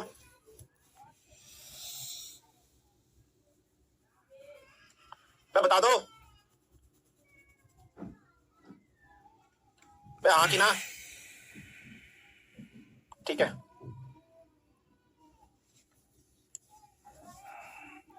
चलिए नेक्स्ट हेडिंग डालिए, पोटेंशियल एनर्जी। पोटेंशियल एनर्जी को पीई से लिखते हैं, सेम डेफिनेशन लिखे, energy possessed by the body by the virtue of its rest position, by the virtue of its rest position is called as potential energy, is called as potential energy। किसी object के rest में होने के कारण जो energy produce होगी वो potential energy produce होगी, सीधी सी बात है। फिर से बता रहा हूं, किसी ऑब्जेक्ट के रेस्ट में होने के कारण जो एनर्जी प्रोड्यूस होगी वो पोटेंशियल एनर्जी होगी। समझ में आ गया? अब ध्यान से देखिएगा, एग्जांपल देता हूं, आपके पास वॉच वगैरह होंगी, ठीक है, नहीं है तो नालायक को निठल्लो बेशर्मो मेरे हाथ में देख लो, ठीक है, आपके पास वॉच वगैरह होती है ना। अब इस वॉच में यहाँ पर आपको की दिखाई दे रही होगी इस तरीके से, अगर आप ढंग से देखोगे तो यहाँ पर कीज होती है। अब आप क्या करते हो, पहले जमाने की जो वॉच आती थी उसमें कीज होती थी, तो आप इस केस को इस तरीके से घुमाते थे, चाबी भरते थे और चाबी भरने के बाद इसमें कुछ एनर्जी स्टोर होती थी, ठीक है। तो आपके पास जब वॉच होती थी उसमें चाबी भरते थे इस तरीके से, बाहर खींचकर उसको ऐसे राउंड डाउन करके ऐसे चाबी भरते था। चाबी भरने के बाद फिर आप बंद कर देते थे। क्या जब तक मैं चाबी भर रहा हूं तब तक तो ये की घूम रही है, तब तक तो इसमें जो एनर्जी प्रोड्यूस है बेटा वो कौन सी एनर्जी है? काइनेटिक एनर्जी है ना, क्लियर। लेकिन जैसे ही मैंने चाबी भरनी बंद कर दी, ठीक है, लेकिन जैसे ही मैंने चाबी भरनी बंद कर दी, ये चाबी किस में आ गई? रेस्ट पोजीशन में आ गई। लेकिन चाबी जब मैंने भरनी बंद कर दी तब वॉच तो आपको चल रही है, वॉच तो चल रही है। तो अब जो एनर्जी वॉच में प्रोड्यूस है वो एनर्जी कौन सी? पोटेंशियल एनर्जी, क्योंकि की तो रेस्ट पोजीशन में है। तो आप समझ में आगे होंगे कि किसी भी ऑब्जेक्ट के, ठीक है, याद रख लीजिएगा, किसी भी ऑब्जेक्ट के रेस्ट में होने के कारण जो एनर्जी प्रोड्यूस होती है उस एनर्जी को पोटेंशियल एनर्जी बोलते हैं। एग्जांपल क्या है? वॉच की जो की है, वॉच की जो की है वो ये याद रख लीजिएगा। सो वॉच की जो की होती है वो पोटेंशियल एनर्जी कैटेगरी में सिंपली आपकी आएगी। ये सिंपल सा चीज आपको याद रखना। या फिर आप एग्जांपल और देख सकते हो, जैसे आप डैम देखते हो, डैम में पानी ऊपर कंजर्व रहता है, नीचे टरबाइन लगा होता है, टरबाइन में पंखड़ी होती है बेटा इस तरीके से, मोटर वगैरह लगा होता है, ऊपर डैम में पानी है, वो पानी रेस्ट पोजीशन पर है, फिर धीरे धीरे पानी चलता रहता है बेटा, उसके बाद डैम में टरबाइन घूमता है, एनर्जी बनती है। ये जो है डैम वाला टरबाइन वाला ये भी हो सकता है, समझ लो। सो इस तरीके से डिफरेंट टाइप के एग्जांपल्स हो सकते हैं जिनको पोटेंशियल एनर्जी डालते हैं। पोटेंशियल एनर्जी का बस फॉर्मूला आपको याद रखना है, m.g.h होता है। क्या होता है? m.g.h। यहां पर यदि मैं बात कर लेता हूं, m क्या होता है? किसी भी बॉडी का मास। g क्या होती है? Acceleration due to gravity, acceleration due to gravity. ये आप आगे पढ़ोगे जब ग्रेविटेशन वाला चैप्टर अब हम लोग डिस्कशन करेंगे, ठीक है बेटा, जब ग्रेविटेशन वाला चैप्टर हम लोग डिस्कशन करेंगे वहां पर हम लोग पढ़ेंगे, ठीक है। अब एक्सेलरेशन ड्यू टू ग्रेविटी क्या है? इसकी यूनिट वही होती है जो एक्सेलरेशन की होती है, मीटर पर सेकंड स्क्वायर। क्या होता है वो मैं आपको आगे बताऊंगा। इसकी बस वैल्यू याद रख लीजिएगा, 9.8 मीटर पर सेकंड स्क्वायर होती है, फिक्स वैल्यू होती है। अगर पेपर में ऑप्शन में जी की वैल्यू गिवन नहीं है तो आप उसको कंसीडर करके 10 मीटर पर सेकंड स्क्वायर से पुट करके सोल्व कर लीजिएगा। एच क्या है? हाइट है, किसी भी हाइट पर जहां पर ऑब्जेक्ट रखा है वो सब डाल दीजिए, उससे पोटेंशियल एनर्जी निकल जाती है। हाइट क्यों रखा है? कोई भी ऑब्जेक्ट जब रेस्ट पर होगा तो ग्राउंड से कुछ ना कुछ सर्टेन लेवल पर होगा या नहीं होगा, इसलिए। समझ में आया या नहीं? आप फर्स्ट एड फॉर्म में याद रख लीजिए। Sir first second third type of levers में डिफरेंशिएशन का बेसिक्स क्या है? बेटा फुलक्रम की पोजीशंस के हिसाब से, फुलक्रम की पोजीशंस एफर्ट और लोड की डायग्राम के हिसाब से बताया था, ठीक है भाई, clear. So water stored in dam, watch की जो की है वो सब इसके एग्जांपल है। एक बच्चा पूछ रहा है सर वॉच क्या होती है? वॉच समय बताती है जो कि तुम्हारा खराब चलने वाला है, जिसने भी ये क्वेश्चन पूछा है। वॉच समय बताती है कि समय आपका अच्छा चल रहा है या गंदा चल रहा है। जिसको नहीं पता वॉच क्या होती है उसका हो सकता है अगली 1-2 मिनट के अंदर समय बहुत खराब हो जाए, ठीक है भाई। चलिए इस पर क्वेश्चन डैट कैसे आ सकते हैं पेपर में? न्यूमेरिकल डैट आएगा कि mass of a body given है, जी की वैल्यू गिवन है, एच गिवन है, पोटेंशियल एनर्जी फाइंड करिए। दैट सिंपल सा क्वेश्चन बस यही बनता है, ठीक है। चलिए हाँ, bouncing of a ball and throwing a ball to certain height at the potential, हाँ वो एग्जांपल है बेटा, बिल्कुल बिल्कुल सही देवरा, सही लिखा बेटा आपने, ठीक है। चलिए क्लियर हो गया इतना चीज। अब आ जाइए एक हेडिंग लिखिए, सेंटर ऑफ मास, ठीक है। द्रव केंद्र बोलते हैं सेंटर ऑफ मास, बहुत इंपॉर्टेंट, ध्यान समझना बेटा, ठीक है, क्लियर। सर लास्ट क्वेश्चन समझ नहीं आया मोमेंटम वाला, दीक्षा पूनिया, क्यों समझ में नहीं आया? रिपीट करके दोबारा देखो, मैथमेटिक्स वीक है, नहीं बताऊंगा दोबारा, ठीक है, ठीक है, क्लियर। चलिए सेंटर ऑफ मास को समझिए क्या होता है। क्वेश्चन आते हैं, किस टाइप के क्वेश्चन आएंगे अब आपको समझाता हूं। सेंटर ऑफ मास ध्यान समझ लीजिएगा, मतलब जैसे आप हो, ठीक है, मैं हूं, कोई भी बॉडी इस यूनिवर्स के अंदर जो एग्जिस्ट करती है जहां पर उसका मास बैलेंस हो जाए, जिस पॉइंट पर उसका मास बैलेंस हो जाए उस पॉइंट को कहा जाता है सेंटर ऑफ मास। मैं फिर से बता रहा हूं, सेंटर ऑफ मास किसी भी ऑब्जेक्ट, किसी भी बॉडी का वो पॉइंट है जहां पर उस बॉडी, उस ऑब्जेक्ट का मास बैलेंस्ड हो जाए, उस पॉइंट को कहा जाता है सेंटर ऑफ मास। और वो बॉडी गिरे ना तो लेफ्ट में गिरे, ना तो राइट में गिरे, ना आगे जाए ना पीछे जाए, एक चीज तो ये रखना। दूसरा, सेंटर ऑफ मास हमेशा सेंटर की तरफ लगेगा, नीचे की तरफ लगता है। जैसे फॉर एग्जांपल अगर मैं बात करता हूं, मेरे पास एक मार्कर है, इस मार्कर को अगर मैं सेंटर ऑफ मास निकालना चाहता हूं, मैं दोनों तरफ से धीरे धीरे आगे बढ़ा आगे बढ़ा आगे बढ़ा, अगर मैं इसको यहां से पकड़ूं तो देखो पेन नीचे गिर गया, सेंटर ऑफ मास ये वाला पॉइंट नहीं है। फिर मैं आगे बढ़ा, यहां से हल्का सा झुक रहा है, सेंटर ऑफ मास नहीं है। फिर मैं आगे बढ़ा, अब आप देखिए, फिर मैं आगे बढ़ा, यहां ये बैलेंस हो गया, तो इस पेन का सेंटर ऑफ मास ये है, मतलब इस पॉइंट पर इस पेन का सारा मास कंसंट्रेटेड है। ऐसे ही आप हो, आपका भी सेंटर ऑफ मास कहीं ना कहीं होगा। नाभि केंद्र जो होती है वो ह्यूमन बॉडी के सेंटर ऑफ मास मान लीजिए। मतलब अगर मैं आपको कैन्नी उंगली से पकड़ के नाभि से ऐसे उठा दूं तो आप ना इधर को गिरोगे ना इधर को गिरोगे, जैसे, ठीक है, बिल्कुल ध्यान समझना। जैसे अलग, जैसे फॉर एग्जांपल मैं बात करता हूं, कान्हा जी की बात करता हूं। कान्हा जी ने गोवर्धन पर्वत को उठा लिया, कान्हा जी ने गोवर्धन पर्वत को कहां से उठाया? सेंटर में से, बीच में से। तो बीच में से जब उठाया वो पॉइंट कौन सा हो गया? Centre of mass. यहां से सिंपल डेफिनेशन तो आपको ये समझ में आ गई। लेकिन क्वेश्चन बेटा पेपर में ये नहीं पूछा जाएगा। पेपर में क्वेश्चन क्या पूछा जाएगा कि कोई ऑब्जेक्ट, जैसे फॉर एग्जांपल अभी मैं आपको देता हूं, ध्यान से देखिएगा। फॉर एग्जांपल ये अपना एक बंदा है, ठीक है, इसका नाम है कल्लू कसाई, ठीक है, कल्लू कसाई नाम का ये एक व्यक्ति है। अब ये जमीन पर खड़ा हुआ है, अब ये कहां पर खड़ा है? जमीन पर खड़ा हुआ है, ठीक है भाई। अब ये जमीन पर खड़ा हुआ है, ठीक है, बिल्कुल ध्यान से समझना। लेकिन ये कल्लू कसाई जो नाम का व्यक्ति है गिर नहीं रहा है, बिल्कुल स्टेबल खड़ा है, इस तरीके से बिल्कुल खड़ा है, ना गिर रहा है, ना लेफ्ट गिर रहा है, ना राइट गिर रहा है, बिल्कुल इस तरीके से खड़ा है। क्यों खड़ा है? एक चीज याद रखना, बहुत इंपॉर्टेंट चीज, किसी भी, सपोज करो यहां पर ये जो पॉइंट है ये इसका है सेंटर ऑफ मास, COM इसका ये, अगर सेंटर ऑफ मास हमेशा डाउनवर्ड लगता है, एक चीज याद रखना, सेंटर ऑफ मास हमेशा कहां लगेगा? डाउनवर्ड की तरफ लगेगा, नीचे की तरफ लगेगा। कहां लगेगा? डाउनवर्ड। सेंटर ऑफ मास से एक हाइपोथेटिकल इमेजिनरी लाइन इस तरीके से खींचिए। अगर ये हाइपोथेटिकल इमेजिनरी लाइन जिस बेस पर कोई बंदा खड़ा है, इस इतने बेस पर खड़ा है ना, इसने टांगे फैला ली, इतने एरिया के बीच में ही तो खड़ा है या नहीं खड़ा है, इस एरिया से अगर सेंटर ऑफ मास से जो हाइपोथेटिकल लाइन है वो पास होकर गुजर रही है, कभी भी बंदा नहीं गिरेगा, कभी भी नहीं गिरेगा, कभी भी नहीं गिरेगा। समझाता हूं दोबारा, बहुत ध्यान से देखना। ये कंडीशन 1 थी, कंडीशन 2 समझिएगा। अब ये जो कल्लू कसाई नाम का व्यक्ति है, ये सपोज करो मैं हल्का सा थोड़ा सा ऐसे झुक गया, लेकिन मैं अभी भी नहीं गिर रहा हूं, अभी भी मैं नहीं गिर रहा हूं। क्यों नहीं गिर रहा हूं? समझिएगा। कल्लू कसाई अब ये हल्का सा इस तरीके से झुककर खड़ा हो गया, ऐसे खड़ा हो गया, ऐसे इस तरीके से खड़ा हो गया कल्लू कसाई यहां पर। अब इस कल्लू कसाई इतने एरिया पर ही खड़ा है या नहीं? यही तो टच कर रहा है, इतने एरिया को लेंस से टच कर रहा है। अब इस कल्लू कसाई का सेंटर ऑफ मास कहां है? यहां पर है। सेंटर ऑफ मास हमेशा नीचे की तरफ एग्जिस्ट करता है। क्या सेंटर ऑफ मास जिस एरिया पर ये खड़ा है उसको क्रॉस कर रहा है, उसको काट रहा है, नहीं काट रहा? हां सर, काट रहा है। नहीं गिरा, नहीं गिरा। ये कंडीशन नंबर 2 है। कंडीशन नंबर 3 देखिए, अब ये कल्लू कसाई और झुक गया, अब ये कल्लू कसाई और झुक गया, और इतना झुक गया, ऐसे करके ऐसे चला। ठीक है, अब इसका सेंटर ऑफ मास कहां एग्जिस्ट कर रहा है? ये इसका एरिया है। अब इसका सेंटर ऑफ मास ध्यान से देखिए बेटा, कहां पर है? ये सेंटर ऑफ मास है। इस सेंटर ऑफ मास से एक हाइपोथेटिकल इमेजिनरी लाइन ड्रॉ करिए। क्या ये जो हाइपोथेटिकल इमेजिनरी लाइन थी, ये जिस एरिया पर खड़ा है, इसका जो सरफेस है, इससे क्रॉस हो रही है? नहीं। जब कंडीशन ऐसी हो जाएगी तब ये गिर जाएगा, फॉल हो जाएगा। तो आपको एक पॉइंट समझ में आ गया बेटा जी, सेंटर ऑफ मास, आप कभी ऐसे डिसबैलेंस हो जाते हो तब तक नहीं गिरोगे यदि सेंटर ऑफ मास एक हाइपोथेटिकल लाइन जहां पर आप खड़े हो, आपके पैरों के एरिया के बीच में से पास हो रही है, नहीं गिरो। ज्यादा ऐसे हो गए तो धड़ाम जैसे गिर जाओगे, थूतरा उतरा फूट जाएगा, ब्याह कुछ ना होगा तुम्हारा। क्वेश्चन पेपर में कई बार आता है कि leaning tower of Pisa, question आता है leaning tower of Pisa, paper में क्वेश्चन आता है पीसा की झुकी हुई मीनार जो है, ये गिरी क्यों नहीं है? डाउनफॉल क्यों नहीं हो रही है? क्यों नहीं गिर रही है? इसका रीजन किसमें छिपा है? Centre of mass. आपने देखा पीसा में एक झुकी हुई ऐसे बिल्डिंग बनी हुई है, लेकिन ये कभी गिर नहीं रही है। इसका रीजन क्या है भाई? ये सेंटर ऑफ मास इसका देखिए कहां एग्जिस्ट कर रहा है, यहां कहीं सेंटर ऑफ मास। ये सेंटर ऑफ मास इसके बेस से पास हो रहा है, इसलिए नहीं। कल को आने वाले टाइम पीरियड में अगर सपोज करो इंजीनियर्स को इस तरीके से बनाते कि इसका सेंटर ऑफ मास के बेस से ना पास होता, तो ये गिर जाती। समझ में आया या नहीं आया?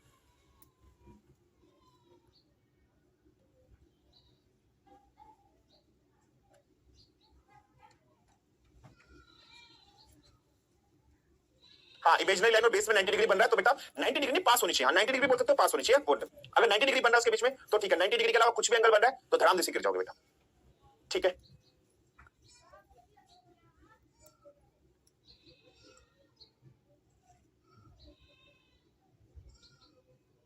ठीक है भाई, फाइन। चलिए नेक्स्ट आ जाइए।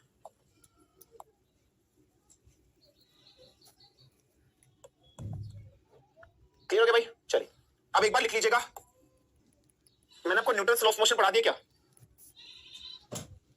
हाँ, that's the reason behind the balancing law of Jabalpur. जी बेटा, क्या मैंने आपको न्यूटन के लॉ पढ़ा दिया, नहीं पढ़ा दिया? हाँ जी, बिल्कुल बिल्कुल सूरज, न्यूटन के लॉ पढ़ा दिया आपको, नहीं पढ़ाई?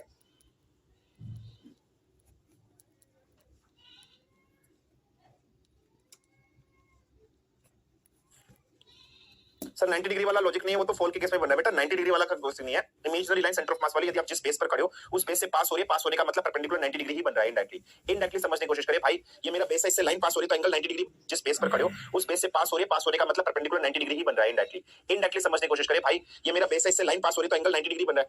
ये मेरा बेस है, मतलब एक अगर सेंटर ऑफ मास जो मैं पॉइंट बोल रहा हूं समझिएगा, सेंटर ऑफ मास जिस बेस पर आप खड़े हो उससे पास हो रही है तो नहीं गिरोगे। हल्का सा आपका सेंटर ऑफ मास बेस से अलग हुआ, आप गिर जाओ। ठीक है, चलिए क्लियर? ठीक है, क्लियर। सेंटर ऑफ मास के क्वेश्चन कैसे आएंगे? यही क्वेश्चन आएगा कि कोई ऑब्जेक्ट गिर नहीं रहा, क्यों नहीं गिर रहा, सेंटर ऑफ मास कैसे नहीं गिरता, ये आएगा। सेंटर ऑफ मास के एक्सपेंडेड क्वेश्चंस आते हैं कि रिंग का सेंटर ऑफ मास क्या होता है, उसकी वैल्यूज क्या होती है, वो एक वैल्यूज आपको दे दूंगा, वो आपने रख लेनी है। ठीक है, वो मैं आपको दे दूंगा। ऐसे कुछ क्वेश्चन आएगा नहीं पेपर में, सेंटर ऑफ मास से बस यही क्वेश्चन आएगा डायरेक्टली कि क्यों नहीं गिरता, सेंटर ऑफ मास क्या होता है, कहां बैलेंस होता है, डाउनवर्ड एग्जिस्ट करता है, कहां एग्जिस्ट करता है, बस यही क्वेश्चन आएगा। ठीक है सर, ग्राफ से रिलेटेड जो क्वेश्चन आते हैं वो कब कराएंगे? पहले न्यूटन लॉ पढ़ाऊंगा, फिर इक्वेशन ऑफ मोशन पढ़ाऊंगा निशान, फिर कराऊंगा बेटा। ठीक है, क्लियर? चलिए चलिए आ जाइए। सबसे पहले न्यूटन लॉ पढ़ाएंगे, फिर मोशन ऑफ इक्वेशन पढ़ाएंगे, फिर ग्राफ से रिलेटेड क्वेश्चन पढ़ाएंगे भाई, उसके बाद आएंगे ग्राफ से रिलेटेड क्वेश्चंस। आ जाइए, न्यूटन के लॉ पढ़ते हैं। सबसे पहले न्यूटन का फर्स्ट लॉ। न्यूटन का फर्स्ट लॉ क्या कहता है? If a body is at rest will remain at rest, if a body is in motion will continue in motion until and unless it is compelled by any external force। नहीं समझ में आया? मालूम है मुझे, कुछ नहीं आता तुम लोगों को समझ में। इंग्लिश तो तुम्हें ऐसे लगती है जैसे पता नहीं क्या बना दे। अगर कोई वस्तु चल रही है तो वो चलती ही रहेगी, अगर कोई वस्तु विराम अवस्था में है तो वो विराम अवस्था में ही रहेगी। मैं फिर से बता रहा हूं, अगर कोई वस्तु चल रही है तो वो चलती ही रहेगी, अगर कोई वस्तु विराम अवस्था में है तो वो विराम अवस्था में रहेगी। कब तक? जब तक उसके ऊपर कोई एक्सटर्नल फोर्स ना लगे। कोई बॉल है, वो पकड़कर मैंने इसे फेंक दी, वो आदि अनंत काल तक चलती रहेगी, दौड़ती रहेगी, जब तक मैं उस बॉल के ऊपर एक फोर्स लगाकर उस बॉल को रोकना दूं। वो बोल तभी रुकेगी जब उसके ऊपर कोई एक्सटर्नल फोर्स लगेगी, अन्यथा बिना एक्सटर्नल फोर्स की प्रेजेंस में वो बोल चलती रहेगी।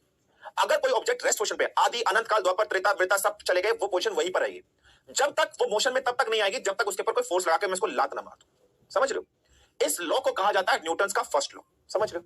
एक एक्सपेरिमेंट के थ्रू आपने देखा भी होगा, छोटी क्लासेस वगैरह में जब आप थे, आप इस तरीके से ग्लास लेते थे, इस ग्लास के ऊपर आप एक कार्डबोर्ड रखते थे, है ना? बिल्कुल याद रख लीजिएगा। आप एक ग्लास लेते थे, ग्लास के ऊपर आप इस तरीके से एक कार्डबोर्ड रखते थे, और इस कार्डबोर्ड के ऊपर आप एक कॉइन रखते थे।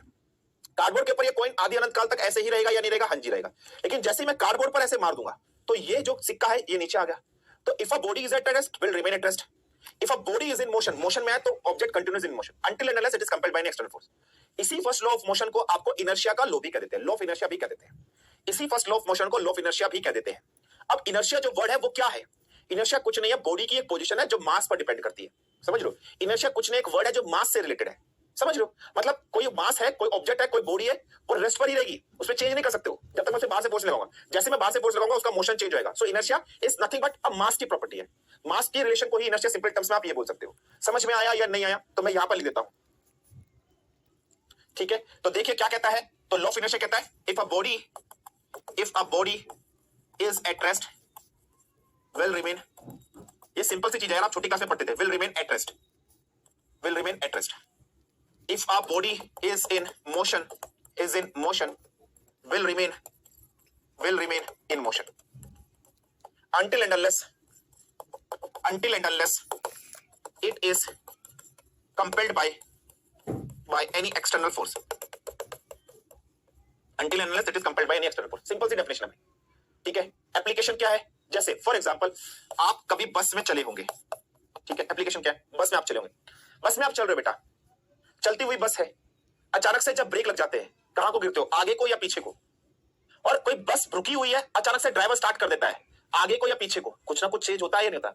बस चल रही है, अचानक से ब्रेक लगाया, फोर्स लग गई, तो आपकी पोजीशन भी चेंज होती है, आगे या पीछे कुछ ना कुछ गिरते हो या नहीं गिरते हो? क्या गिरते हो आप जानते हो? रुकी हुई बस है, अचानक से ड्राइवर ने एक्सेलरेट कर दिया, आपकी पोजीशन चेंज होती है, आगे या पीछे। वो फर्स्ट लॉ ऑफ मोशन का ही एग्जांपल, वो लॉ ऑफ इनर्शिया भी बोलते हैं इसको। So first law of motion को यदि हम लोग बात कर लेते हैं, लॉ ऑफ इनर्शिया भी आप इसको बोलते हो, ये भी याद रख लीजिएगा। दूसरा एग्जांपल बस का दूसरा एग्जांपल आपने पढ़ा होगा, ये बस के एग्जांपल है भाई, मैं नहीं लिखाऊंगा, ये बचपन वाली चीज है, छोटी वाली चीज है, ये प्लीज मैं नहीं लिखाऊंगा, ठीक है? क्लियर? ये याद रख लीजिएगा। नेक्स्ट यदि हम लोग बात कर लेते हैं, सर परपेचुअल मशीन्स न्यूटन के लॉ को ब्रेक करती है? करती है बेटा, करती है, लेकिन मार्केट में असली परपेचुअल मशीन्स नहीं आती है। मार्केट में जो मशीन आ रही है वो असली परपेचुअल मशीन्स नहीं है बेटा जी, ये याद रख लीजिएगा, ठीक है? क्लियर? मार्केट में असली परपेचुअल मशीन्स नहीं आती है। समझ में आ गया? अच्छा, एक बस आपने देखी होगी कर्व पर जब चलती है, बस में आप चल रहे हो, इस तरीके से कर्व बेंडिंग पर जब बस चलती है, कहां चल रही है? कर्व्ड रोड पर जब आपकी बस चलती है, कर्व्ड रोड पर, ध्यान से समझना, इस तरीके से बस चल रही है, कर्व्ड रोड पर चल रही है। सर एनर्जी टॉपिक में डेरिवेशन समझ में नहीं आया, बल्ब वाले क्वेश्चन का डेरिवेशन समझ में नहीं आया। डेरिवेशन तो कराया नहीं मदन लाल भाई।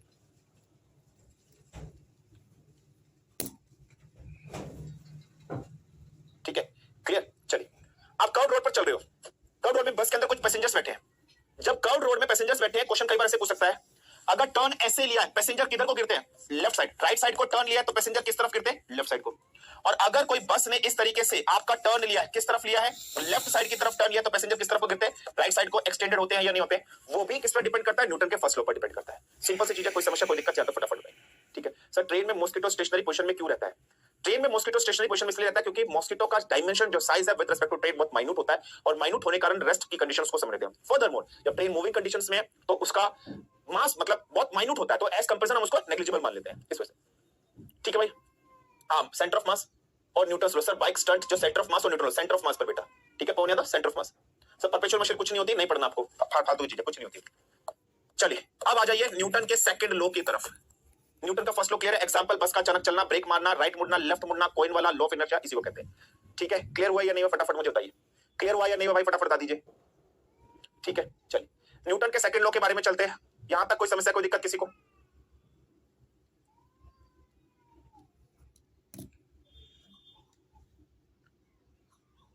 सर एनर्जी टॉपिक को शॉर्ट में बता सकते हैं क्या बेटा? मदन लाल दोबारा जाना, स्टार्टिंग से देखना क्लास, फालतू में टाइम वेस्ट होगा। अगर आपको नहीं समझ में आएगा नेक्स्ट लेक्चर बताएंगे। क्या कहता है? Rate of change of momentum is proportional to the force. Rate of change of momentum is directly proportional to the force, ठीक है? Clear? So rate of change of momentum is directly proportional to the force. Simple सा चीज यहां पर कहता है। So rate of change of momentum is directly proportional to the force कहता है न्यूटन का सेकंड लॉ। समझिएगा न्यूटन का सेकंड लॉ इस पर कैसे डिपेंड करता है। यहां पर एक वर्ड लिखा rate of change. Rate of change को कैसे लिखते हो फिजिक्स के अंदर? चेंज, चेंज हमेशा किसके रेस्पेक्ट में होता है? टाइम के रेस्पेक्ट में होता है। ठीक है, चेंज हमेशा किसके रेस्पेक्ट में होता है बेटा? टाइम के रेस्पेक्ट में होता है। तो इसका मतलब डी बाय डी टी ये क्या है? Rate of change. जो चीज नीचे लिखी जाती है उसके रेस्पेक्ट में क्या चेंज हो रहा है? मोमेंटम। तो dp by D T is directly proportional to F. ये जो चीज मैंने आपके सामने लिखी है इसको इनडायरेक्ट फॉर्म में अगर मैं लिखना चाहूं तो ऐसे लिख सकता हूं, DP by D T is directly proportional to F. कि rate of change of momentum is directly proportional to F. ये जो वर्ड लिखा है डी बाय डी टी इसको बोलते हैं डिफरेंशिएशन। इसको बोलते हैं डिफरेंशिएशन। अब समझिएगा डिफरेंशिएशन कैसे निकालते हैं। जिनके पास 11th और 12th में मैथमेटिक्स था वो तो समझते होंगे डिफरेंशिएशन कैसे निकालते हैं। जिनके पास डिफरेंशिएशन नहीं था 11th 12th में मैथमेटिक्स नहीं था, समझिएगा एक बार। जैसे फॉर एग्जांपल मुझे निकालना है x square plus 3x plus 7 का डिफरेंशिएशन मुझे निकालना है कि इसका डिफरेंशिएशन क्या है और ये वैल्यू क्या है? y के बराबर है। ठीक है, तो मुझे क्या निकालना है? dy by dx। जो चीज वेरिएबल होती है इसमें वेरिएबल क्या? x है, तो जो चीज वेरिएबल है वो यहां लिखना। अगर यहाँ t स्क्वायर होता तो मैं dy बाई dt लिख देता। यहाँ x है तो मैंने x मान लिया। समझ में आ गया नहीं आ गया? अच्छा, जब कभी भी आप इसका डिफरेंशिएशन तो dy बाई dx लिखिए, फिर ये लिख दीजिए x square plus 3x plus 7 ऐसे लिख दीजिए डायरेक्ट। सबसे पहले क्या होगा? डी बाई डी एक्स किसका होगा? एक्स स्क्वायर का होगा, plus D by D x किसका करोगे? 3x का करोगे, प्लस फिर किसका करोगे? डी बाई डी एक्स किसका करोगे? 7 का करोगे, ऐसे लिख देना। ठीक है भाई, अब देखिए ध्यान से क्या आंसर आएगा। इसका डिफरेंशिएशन क्या होगा? एक्स स्क्वायर मतलब ए की एक्स की पावर कुछ भी हो, 2 3 4 कुछ भी हो, जब डिफरेंशिएशन करते हो जो पावर है उसको आगे लिख दीजिए, उसके बाद पावर में 1 माइनस कर दीजिए। सो x2 माइनस 1 ये डिफरेंशिएशन हो, जो भी पावर होगी उसको आगे लिख दीजिए और पावर में 1 माइनस कर दीजिए। सो इसका डिफरेंशिएशन ये होगा, प्लस 3 कांस्टेंट है, 3 बाहर लिख लीजिए, इनटू x, x के ऊपर क्या है? 1, तो मल्टीप्लाई बाय 1, x के ऊपर क्या है? 1 माइनस 1 0, खत्म हो गया, प्लस कांस्टेंट, कांस्टेंट का डिफरेंशिएशन 1 2 3 4, कांस्टेंट का डिफरेंशिएशन हमेशा 0 होता है। सो आंसर क्या आ गया? 2x प्लस 3 आंसर आ गया। 1 minus 1 0, anything raise to power 0 1 होता है। सो 2x प्लस 3 इसका डिफरेंशिएशन बन गया। समझ में आ गया? एक चीज याद रख लीजिएगा, एक रूल तो ये होता है डिफरेंशिएशन निकालने का। इतना समझ में आया या नहीं आया पहले मुझे बताइए फटाफट। इतनी चीज समझ में आई या नहीं आई? फटाफट बताइए भाई। ये डिफरेंशिएशन समझ है ना? डिफरेंशिएशन के ऊपर बहुत सारी न्यूमेरिकल कराऊंगा आगे। डिफरेंशिएशन निकालने का समझ में आया या नहीं आया फटाफट मुझे बता दीजिए। डिफरेंशिएशन कैसे निकालते हैं? अगर ऐसे कोई पावर है उसको आगे लिख दोगे, पावर में 1 माइनस कर दोगे, कांस्टेंट का डिफरेंशिएशन 0, वेरिएबल का डिफरेंशिएशन निकलता है। इसके ऊपर न्यूमेरिकल इस कांसेप्ट का इस्तेमाल आगे होगा, जब मोशन ऑफ इक्वेशन कराऊंगा वहां पर न्यूमेरिकल कराऊंगा, वहां पर इसका इस्तेमाल होगा। क्लियर हो गया? अच्छा, दूसरा डिफरेंशिएशन निकालने का दूसरा कांसेप्ट क्या है? जैसे मैंने बोल दिया y is equal to a into t. ठीक है, y is equal to a into t. ठीक है, सपोज करो मैंने ऐसे बोल दिया y is equal to a into t. ठीक है, मुझे इनका डिफरेंशिएशन निकालना है। मतलब जब कोई चीज आपस में मल्टीप्लाई में होती है, किसमें होती है? मल्टीप्लाई में होती है। जब इनका डिफरेंशिएशन निकालना है, अब हो सकता है इसमें से एक कांस्टेंट हो, एक वेरिएबल हो, कुछ भी हो सकता है, लेकिन जब चीजें मल्टीप्लाई में होती है कैसे निकालना होता है? तो आप डिफरेंशिएशन जैसे निकाल रहे हो, फॉर एग्जांपल मैं किसके रिस्पेक्ट में निकाल रहा हूं? एक्स के रिस्पेक्ट में निकाल रहा हूं। फॉर एग्जांपल मैंने ऐसे मान लिया, मैंने कुछ मान लिया कि टाइम के रिस्पेक्ट में एक्स के रिस्पेक्ट में। पहले एक जो है इसको फर्स्ट मान लीजिए, इसको सेकंड मान लीजिए। एक को बाहर रख दीजिए, दूसरे का डिफरेंशिएशन कर दीजिए। ठीक है, एक को बाहर रख दीजिए, दूसरा डिफरेंशिएशन कर दीजिए जिसके रिस्पेक्ट में करना है। प्लस लगाइए, प्लस लगाइए। अब जिसका डिफरेंशिएशन हो गया था उसको बाहर रख दीजिए और जिसका नहीं हुआ था उसको डिफरेंशिएट कर दीजिए। ये फॉर्मूला है। कहने का मतलब फर्स्ट को बाहर रख दीजिए, सेकंड का डिफरेंशिएशन कर दीजिए, सेकंड को बाहर रख दीजिए, फर्स्ट का डिफरेंशिएशन कर दीजिए। समझ में आया नहीं है? समझ में आया नहीं है? इस तरीके से कर लीजिएगा, ये दूसरा फॉर्मूला होता है करने का। क्लियर? अच्छा, हमारे यहां पर क्या कह रहा है कि rate of change of momentum is directly proportional to force. हमें ये प्रूफ करना है, हमें ये क्या करना है? प्रूफ कि डीपी बाई डीटी एफ के बराबर होता है। ठीक है बेटा, क्लियर? हाँ, चेन मेथड यूवी मेथड बेटा इसी को वही बोला जाता है बेटा, चेन मेथड या यूवी मेथड वही बोला जाता है। हमें ये प्रूफ करना है कि dp by dt directly proportional to F. आप जानते हो मोमेंटम का फॉर्मूला क्या होता है? Mass into velocity. ये चीज इसमें पुट कर देता हूं, तो d by dt m into v. कौन सा यूज होगा? ये वाला मेथड यूज होगा या नहीं होगा? मल्टीप्लाई वाला। यूवी मेथड कह सकते हैं, चेन मेथड भी कह सकते हैं। ठीक है, क्लियर? ये भी याद रख लीजिएगा, यही मेथड कह सकते हैं। अब है क्या? एक दो, पहले को बाहर रख दीजिए, दूसरे का डिफरेंशिएशन कर दीजिए, प्लस जिसका हो गया उसको बाहर रख दीजिए, फिर जिसका नहीं हुआ था उसको रख दीजिए। क्लियर? ये क्या आ गया? डीवी अपॉन डीटी, मतलब change in velocity upon change in time. Dv by dt क्या होता है बेटा? एक्सेलरेशन होता है या नहीं होता है? आपको स्टार्टिंग में पढ़ाया था या नहीं पढ़ाया था कि डीवी बाई डीटी क्या होता है? एक्सेलरेशन होता है या नहीं होता है? तो मैं डीवी बाई डीटी की जगह ए लिख सकता हूं, तो यहां से मुझे क्या मिल गया? M dot a plus mass 2 3 2 kg 5 kg 10 kg, ये वजन होता है। ये मास क्या होता है? कांस्टेंट होता है ना। क्या मास चेंज होगा? आप दिल्ली में आपका मास 5 केजी है, कल को मैं आपको मुंबई लेके चल जाऊं, क्या 50 केजी होगा? नहीं, वेट चेंज होता है, मास चेंज होता है। हम पढ़ेंगे डिफरेंस, मास और वेट में डिफरेंस पढ़ेंगे, लेटर ऑन पढ़ेंगे, ग्रेविटेशन के बाद पढ़ेंगे। मास कांस्टेंट होता है, मास कभी चेंज नहीं होता, वेट चेंज होता है। ये डीएम बाई डीटी क्या कांस्टेंट है, और आपको बताया था किसी भी कांस्टेंट का जब आप डिफरेंशिएशन करते हो तो हमेशा क्या आता है? 0 आता है। तो प्लस v मल्टीप्लाई बाय 0, 0 हो गया। यहां से आंसर क्या आ गया? m dot A. m dot A क्या होता है? एफ होता है। तो ये डीपी बाई डीटी का डिफरेंशिएशन जो करा, ये एफ आया है या नहीं आया? ये चीज सही है या नहीं है? बस यही कहता है, समझ में आया या नहीं? हाँ कि ना? इसको ऐसे लिख सकते हो, y is equal to u into v. तो u dv बाई dt या d by dv by dx plus v into du by dt। Uv method, chain method, ये कहा जाता है। समझ में आया नहीं है? तो अब समझ में आया तुम लोगों को? Spring constant and potential energy पे relation Anurag Chaudhary. Spring constant में पहुंच जाने दे बेटा, ठीक है, वो चैप्टर में पहुंच जाने दे, वेव्स वाले चैप्टर में पहुंच जाने दे, तब पढ़ाएंगे। आगे आगे मत भागो, मुझे मालूम है किसको कहां पर पढ़ाना है, किससे रिलेट करके पढ़ाना है। स्टार्टिंग में मोमेंटम अगर डायरेक्ट न्यूटन लॉ से स्टार्ट कर देता तो बोलते सर मोमेंटम क्या होता है, ठीक है। स्टार्टिंग में अगर डायरेक्ट में कहीं और से स्टार्ट कर देता तो बोलते सर ये क्या होता है। तो मुझे मालूम है किस चीज को किस तरीके से रिलेट करके कहां पढ़ाना है, मुझे सब मालूम है कहां क्या पढ़ाना है। प्लीज आगे आगे मत बढ़ो, मुझे सब कुछ मालूम है कौन सी टॉपिक कहां पढ़ाना है, किस तरीके से रिलेट करना, कुछ नहीं छूटेगा। जब सिलेबस कंप्लीट हो जाएगा उसके बाद बोलना। केमिस्ट्री में एक एक चीज पढ़ाई है ना, तो इसलिए चुप बैठे रहो। सर 5 बजे यूट्यूब पर लाइव है, 5 बजे, अभी 18 मिनट बाकी है, अभी 18 मिनट बाकी है। So how dare you to message me before 18 minutes, say sorry to me.